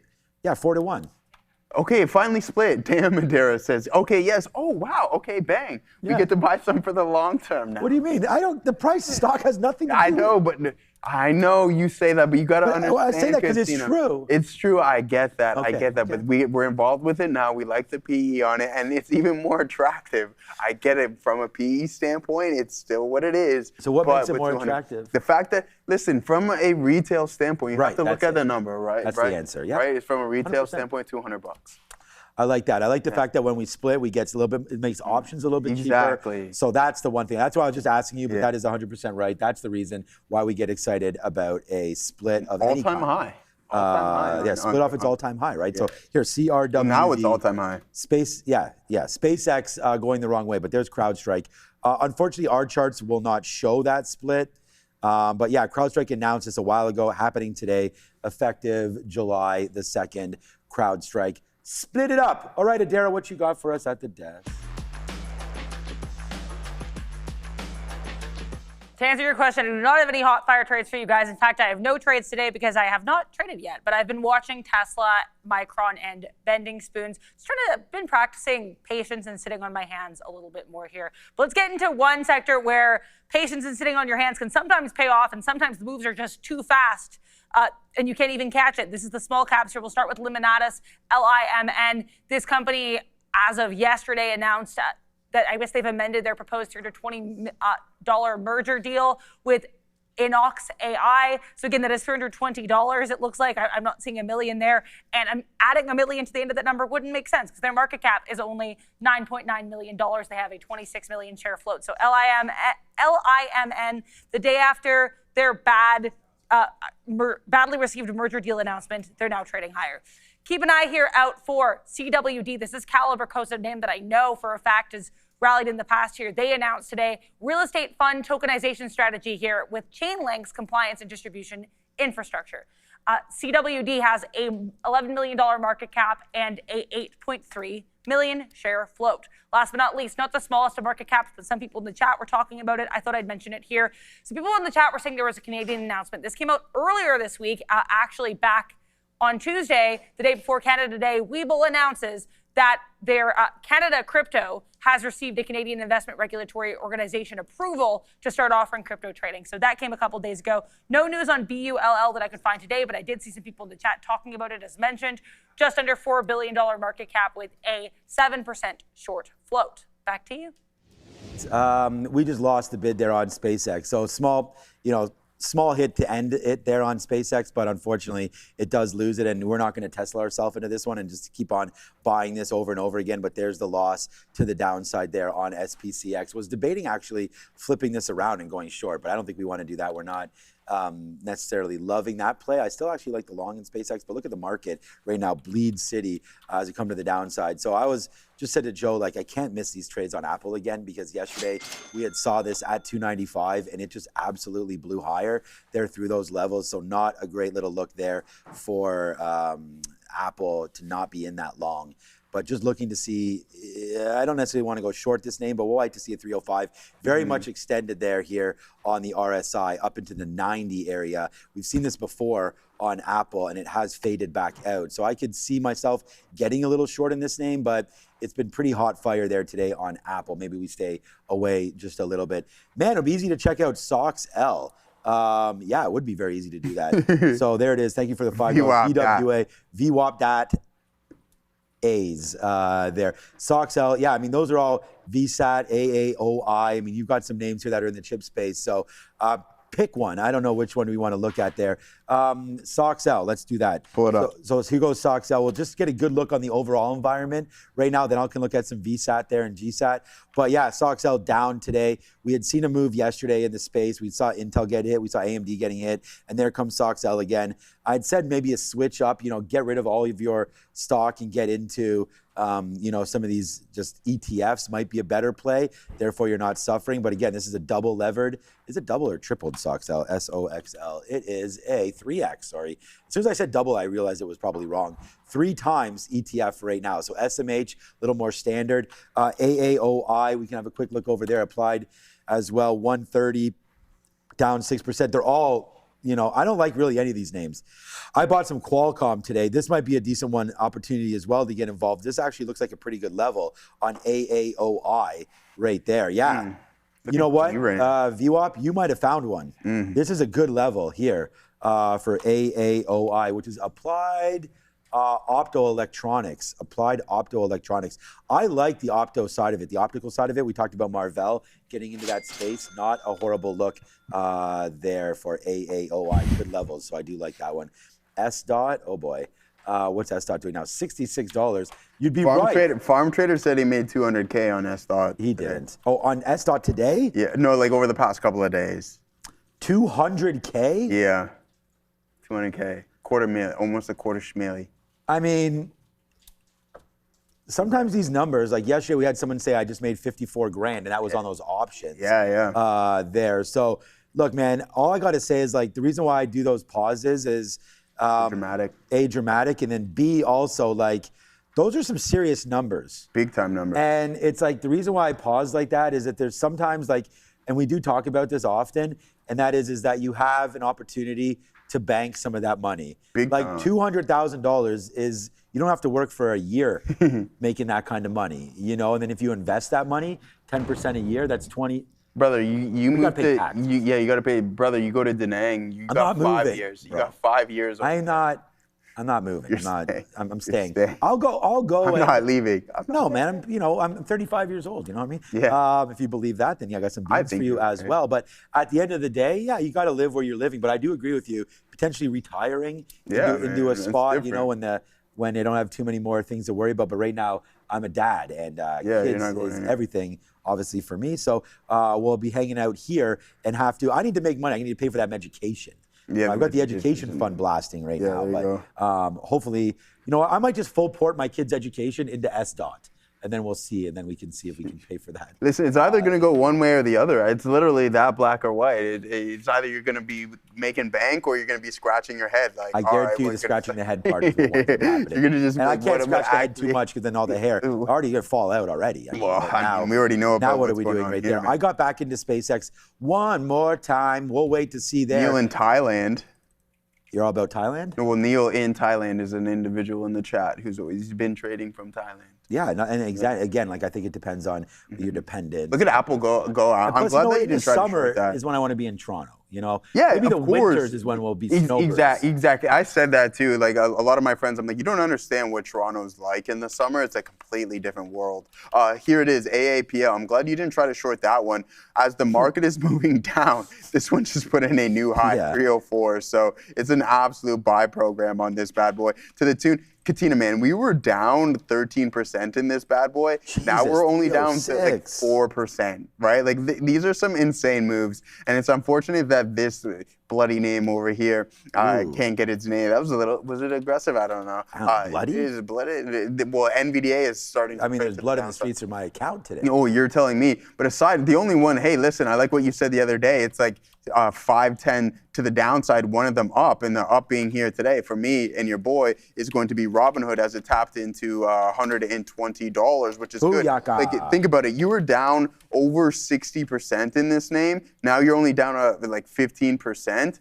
I'll take that all day, every day. All right, so shout out to Robinhood and company as things are really starting to pick up steam here for this bad boy. What a recovery, right? Like we talk about falling out of the window, but this thing can take the elevator up as well. And I think that's what this name has been doing over the past couple of weeks. It's just a complete recovery to the tune that we're only down at that high 21%. So not too bad. With 450K, what would you do to get 45K for retirement? So 10%? So for me, you can't get 10% in the fixed income market, right? So you could probably get about 4 or 5% right there. So that means you need to do something else to make that up. So I would say guarantee yourself you can get into some bonds. You just Google, there's even here in Toronto, cash, the symbol cash gets you, I think it's 3 or 4% there. Remember, the only problem is about this 45K for retirement, you do have to consider, and we are not financial advisors, let alone tax experts. We live here in Canada. It's a completely different situation altogether. But I think you got to consider just a couple things to consider. The tax payments you're going to have to make on some of that. But I think if you're going to get 10%, and I thought about this many times before because similar questions I have, and that is that you want to put maybe 30 or 40% into something that's fixed. And then, honestly, the way to get it would then be look for an ETF that's maybe a dividend payer. VOO. There are some different ones. Well, yeah, again, you may have some ideas there on which ETFs to get into. But like the S&P, there's there's a dividend. I have to look it up, but there's an S&P 500 dividend name that pays you, I think it's either monthly or quarterly a dividend.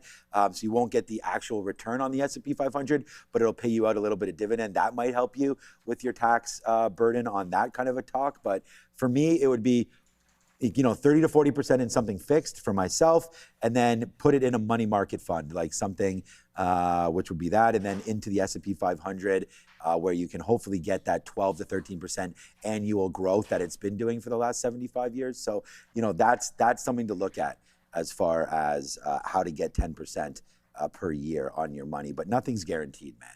I think that as we start talking about, except for fixed income, but you could have to hold on. Yeah, the only problem with that is then your money's tied up, but I think that's the whole point. So you can throw it in a 2-year, you get that done. Yeah. So the thing is that this is what kind of was hitting IBKR and some of these other names like a Schwab and all that. Is that's a great question to ask your local LLM. 4%. I'm pretty sure you get 4% for putting cash in. No, I mean if you just I said 4 to 5. Yeah, exactly. So I think that's a good little level there. But just ask whatever LLM you're using and say, hey, look, this is my age, this is my requirements, and this is what I'm starting with. What do we think? And then also, can you assess the risk involved with that, right? So I think that those are obviously ways that I would approach that kind of a question. But it's another great question by, once again, members of our chat.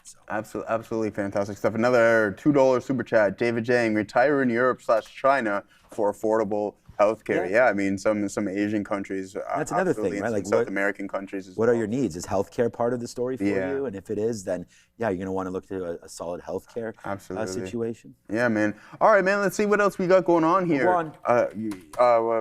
Katina, man, I mean, Apple complete buy program here today, going absolutely opposite the overall market. Let's head over to our watch list, which we have yet to do today. We took a look at a couple of names on the options chain bright and early this morning. NVDA down about 0.1%, continuing to slide a little bit here. Strong pre-market action. About that fade. Now we got 363 here on Google. Katina, man, not too bad of a look as you're up 0.5%, almost 4%, 3.75 here for AAPL. SpaceX holding on to positivity, up 1%.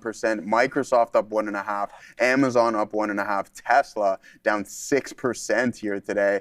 Just getting absolutely. That's at $4 bills. Yeah, it's getting shablamoed at this point. Broadcom here holding on to positivity, but not much strength there. Look at Broadcom from a daily, Katina, man. Like, this is one of the $1 trillion names that has been getting hit the heaviest, right? Like, off of those highs. And we're talking about custom ASICs. Here's Broadcom down 25%. I know. So is that a good buying opportunity? That thing's been absolutely getting plastered. Palantir up 4.5%. I know you were looking at this bad boy here today. Hasn't done too much though, Katina, man. No. A lot of that gain came in the pre-market, and then here's AMD, a name that just doesn't seem to want to break down whatsoever. Holding up, but still slightly negative this morning. Netflix up 3%, so not too bad of a look in the flicks. Now, as for some of the cryptocurrency names, I know we've been going over them. CrowdStrike up 2.4%. That split finally coming into play. That 4-to-1, tapping into all-time highs here today. So that's looking really, really positive for this. Now, what is my boy JPM up to, in Walmart finding its bottom, which we want to see? TKO down 4%. That's not too good of a look now, is it, my brother? JPM down 0.5% here. Yeah, we're just, here's SDOT.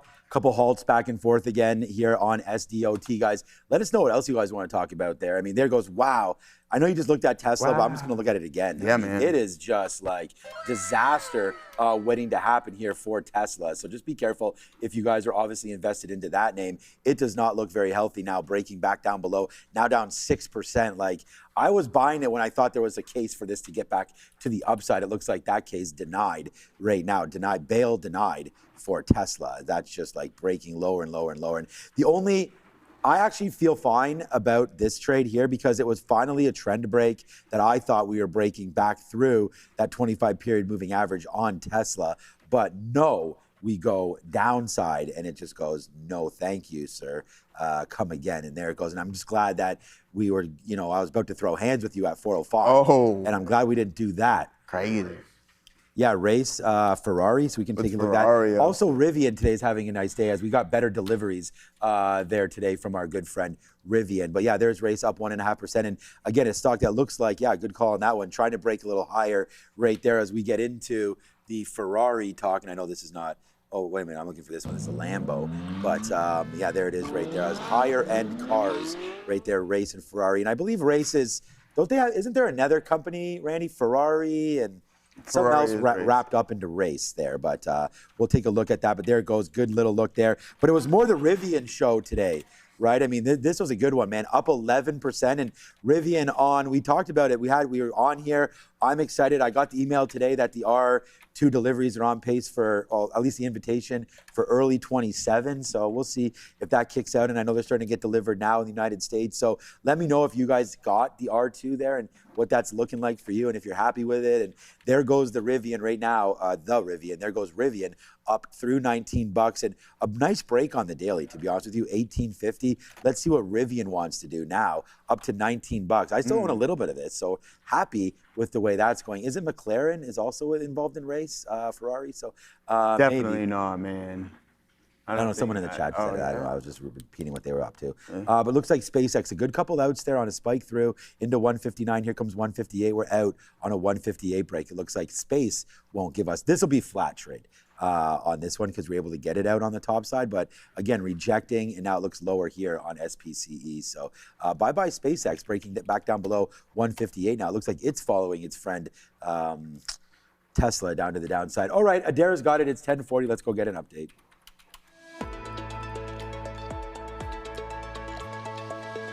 Hello all. You may have noticed if you look at the NASDAQ versus the SPY, they do look distinctly different. Here's the NASDAQ as of right now actually trying to break these pre-market and post-market lows. S&P 500, however, holding on, I mean, as of right now, just trying to break the opening range low, but performing a little bit better here than the NASDAQ. And I bring that up because you can really see the SPY versus NASDAQ disparity when you look at the sector board. You've got lots of strength in health tech, a sector that's gotten beaten up over the last couple of days. Strength in energy minerals, strength in commercial services, strength in utilities, strength in consumer non-durables, strength even in non-energy minerals, finance doing really well. A lot of tech services doing okay with a couple caveats here, Meta to the downside. But then let's talk about what's weak, which is basically big tech and associated plays. So electronic technology, aside from this massive rally off the open here with Apple, you've got a lot of weaknesses in a lot of other places. Memory names really, really bleeding here. SanDisk was at above 2,000 as of this morning. It was down 10% yesterday. It's down another 8% today. Currently trying to hold on to 1870. You've got Cisco to the downside, KLAC to the downside, Intel red, Micron red, AMD red. So if you are an electronic tech, probably not too good of a look right now. You've also got consumer durables, Tesla, despite a quite frankly, amazing deliveries report, including Q2 delivery records for TSLA, still dragging lower here. Producer manufacturing also weak. So if you're tech or AI adjacent, you might be struggling today. If you're not involved in those sectors, probably having a decent session. Back to you. All right, I'm going to try the S&P 500 here instead of the NASDAQ a little bit.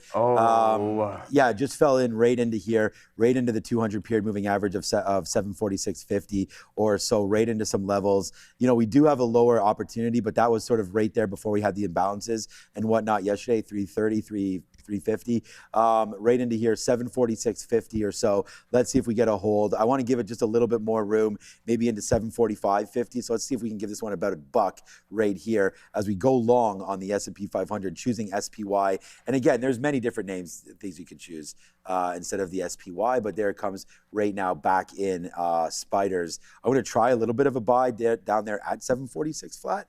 And if that fills, then great. We're going to give ourselves 50 cents from there. So, you know, we're in it now. Obviously a mover. I mean, this name can move multiple dollars. I don't know if we're going to get it retraced back up into VWAP right there, but the NASDAQ is falling all over itself. And SpaceX is trying to figure it out. Tesla's back down now to 397. And then, you know, the big runners that have been really helping this market are not today, right? There's SanDisk down 10%, let's not call it 10%, but 9% downside right there in SanDisk. So again, not well received there on SNDK. And we'll wait to see how low that one wants to eventually go there, as well as probably its friend here, Micron. I'm not sure how friendly they are going to be to each other today, as this one getting hit to the downside as well, down 3%, Micron. So that's another level to look at, just cracking through $1,000 right now. Not great look there for MU. But here we go, man. The SPY trying to pick it up a little bit. Yeah, good stuff there, man. Hopefully you grab something off of those lows. I mean, Apple's living in its own world right now. It's just it's a rotation out of every other tech name it feels at this given moment,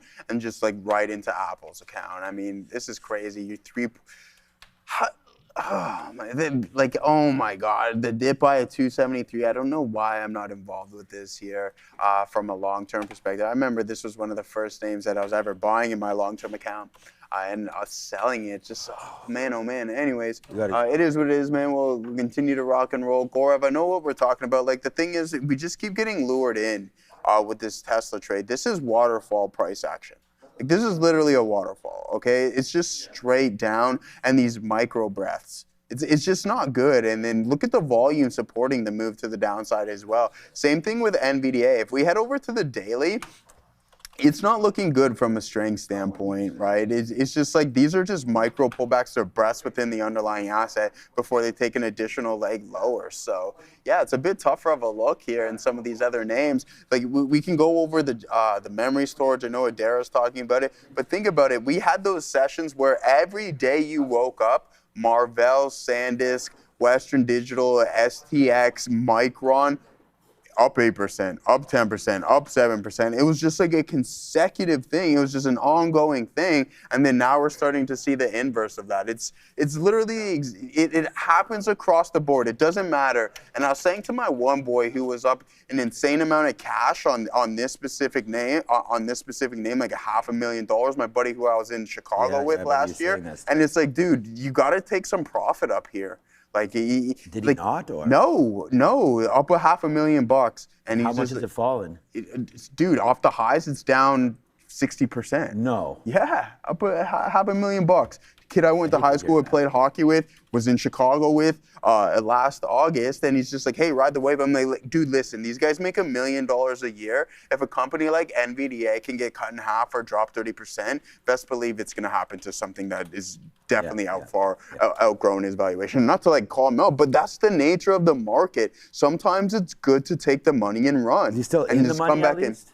Yeah, his average price is like $4, man. Yeah, it's like $5 or $6 or something like that. Okay. So it's just like take the money and run at times, because you never know when things are gonna vomit all over themselves, and you can get them at better prices. That's why I refuse to chase these memory storage names all the way up here. I'm like, let's be patient, right? Like, once you made the same mistake too many times, hopefully eventually you learn from them, but you're down 23%. So if you slowly want to start grabbing some DRAM that has Samsung, SK Hynix, Micron in it, Western Digital, every name that you would want to kind of grab up over here is in this ETF, now at a 23% premium off of the highs.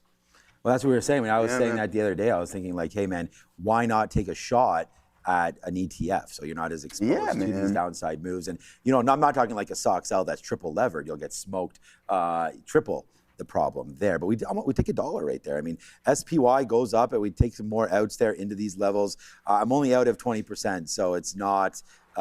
It's right back into where we were buying it before. What a disaster. But, what a disaster. That is now making new lows right now, as we did take a little bit of advantage of that tick higher there, but not enough, as I still holding that 20% now and looking to get a little longer at 746. So yeah, be careful about those 2 times levered. I see there's a lot of people there in the chat want to talk about those 2 times levered names, and that's dangerous. It's a very, very dangerous, triple levered, all that kind of stuff. You don't want to be over your skis a little bit there. And remember, they're not investment tools. They're just day trading tools, because they degrade over time because of the cost of options and what it talks about maintaining those positions, right? So you got to be careful with that. SDOT, just to have another look at it, halted about 4 or 5 times on decent volume, 1.3 million, now hovering around $60 on SDOT. But I'm only in the futures right now, so I just, SPXL, sorry, that was the other one that we can look at there as well. This is a 3 times bullish name on the spiders. So again, if you want to get a little more excited about that one, you could try SPXL. And that's the other way, right? That is Spider, S&P ETF, 500. So there you go, SPXL. Have a look at that if you're interested. But for right now, we're 55 cents in the money and trying to go back up. Why not put another piece here? Again, just trying to lower some of this pain there as we take a little bit more on the SPY, see if we can get this back up. I do have another offer for this day high where we sort of got it back, or this session high in the last 5 minutes. We'll see if we can get a piece out right around there. That's sort of where I'm looking now for that next out. And then let's see if we can moon, man. Let's see if we can get back up. Yeah, I don't know if it'll moon today, but if we can get back up to VWAP 748, 749, that'll ease back a little bit of the pressure that we've been seeing today through the trading. And just to take a quick back look at Tesla, I see people in the chat trying to tempt me.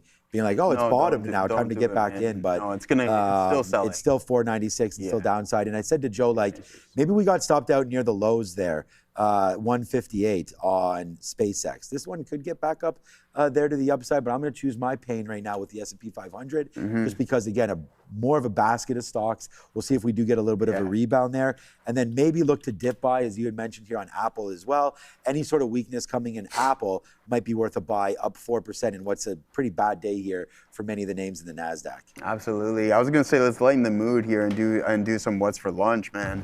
All right, we'll do this, and then we'll go to Money Talks. We'll do this. So we'll do what's for lunch first, and I hear Adara ready with the Money Talks. So I have to find the list first, and then we'll talk about it. So here it is. I found it. Okay. So yesterday. Hopefully this lightens the mood, because you know what I mean, right? Yesterday we ordered in, so we talked about some of the food that we had there yesterday. Wow, SpaceX now back to 159. I guess we could have eventually held that one. All right, today is the flag of India. Oh. So you don't sound that excited. No. Okay. But it's the most typical butter chicken. White man Indian food ever to exist. It is butter chicken today. And the butter chicken, I mean, it just depends on the chicken. I don't mind. It's not bad. Because sometimes it's a little dry. The seasoning's been fine. Butter chicken's pretty standard there. Steamed basmati rice, naan bread there. So if Sharif was here, you could have his piece, because he's not going to eat the carbs. So we have warm naan bread with steamed basmati. Oh, I like the naan. Yeah, exactly. Yeah. I like the garlic naan. You like the garlic naan is very good. Yeah, it reminds me of something Italian. Sauteed seasoned veg. Cucumber salad. That's what's for lunch. Oh. On a day when the market bleeds and a lot of people's accounts that are AI have hit to the downside, we got the fruit salad graphics. Cucumber salad, naan bread, basmati rice, roasted veg, and Joe's favorite, butter chicken, will be in the building in a matter of time. It's Adara. Well, I got to find out what to do with the lack of money that I have today. Let's go back over to Adara and find out what's talking with Money Talks.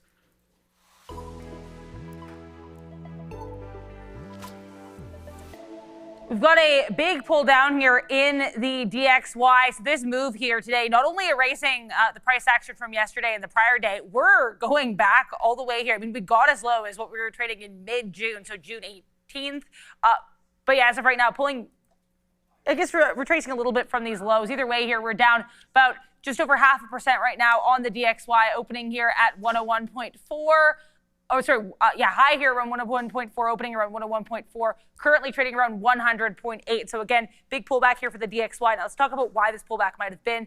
As we've discussed here, we did have employment data coming through, including non-farm payrolls. 57,000 was the print. So this is going to be below the estimate of 115,000. It's also going to be below the prior print here, which was revised down from 172,000 to 129,000.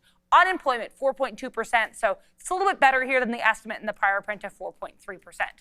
But let's take a look here at the CME FedWatch tool, because I think a lot of people were thinking after this employment print that maybe the rate odds would change. Now, they have actually, as we expected, now 10% higher chance that rates will be held. So over the last week or so, and yesterday we were seeing 70% chance of rates held. Now we're seeing 80% chance of rates held, only just under 20% chance of a hike. If you look here at the probabilities, we're still seeing the chance of a rate hike in September, but kind of stabilized. We'll have to wait and see here how Fed Chair Warsh, who is notorious for not giving us any sense of his forward look, how he and the team act in just under a month from now on July 29th when we get the next Fed meeting. Back to you. Yeah, I know. 424. Yeah. Say straight fire? No, downside. Obi's sitting back down in the media. He's like, have you traded Tesla today? And I was like, have we, man? Talk to me about Tesla, my guy over there. Yeah, both Joe and I were trading it, and we're going to hear the story from Obi very, very soon as he kicks in right now for Sharif, and we want to say thank you for that again. I guess I'm not getting the fill on Palantir. My Palantir bid right now is 127. That's not, well, maybe, as it's coming back in. I was actually wondering what Palantir was up to there right now. I'm going to cancel. I got to get out of here very soon. We did buy some more. It came in, man. We almost got long. Like, I'm bidding 46 right on the nose there, but we don't get that fill, unfortunately, which I wish we did, but we were able to buy just a little bit. I only took about half of what I wanted there, actually less than that, a third of what we wanted there in the 20s. Once I realized it wasn't going, we punched the momentum to the upside. So we're actually long SPY, $700.50 name, a $750 name right now, SPY, as we go long over there. And it's too bad because we should have had a little more long down there. We got missed. Can you believe that on a $750 name, we get missed by 2 cents on the bid? Yeah. Anyways, that's such is life. Yeah, they're watching us. Yeah, if they're watching us today, they're making money off of us. That's for damn sure. A name that I've been buying on the dip. There we go. We get a little bit out. Yeah, let's go. See if we can diamond hands out a little bit as we get that dip buy in the SPY. IREN is making me want to just run through a brick wall right now, down $40 right now, as I just bought some of this at $50, man. There goes IREN to the downside. And again, not a huge, remember, we're trying to get a little lighter in the data center space. And by buying Qualcomm, that doesn't make much sense. I understand that. But right into there, $46, that was a good break. And now we get back into 40. Where will IREN stop? I do not know. Again, another name that Jensen's talked well about. And I'm now going to start to wonder, is the circle jerk real? Because IREN, Marvell, all these names, dude slapped a $1 trillion target on Marvell. Oh my God, brother! What? No! We gotta fix this immediately. Go, man. This needs to be fixed. Yeah, because I got split adjusted right here. Yeah. No. You'll get that Fabian. No. About that. No, that ain't going down like that, my boy Fabian. It's okay, Joe. Yeah. 10th, man. I'm third slot. I'm third all day. Yeah. No, I'm third. No. Get back to the drawing board, my guy. Heck no. Come on, Joe. No way, man. That's crazy. No. We got to get that fixed, Fabian. 100%. Listen, we're going to try along here on NVDA. I thought you were talking about the market over there. You're looking at a random game that we played. I'm glad that you called up. I'm literally the only one that ever calls it up in you. You and I are the only ones that ever called up. Neil's never mentioned it. I know. Nobody else. Listen. I think it's because it's a game.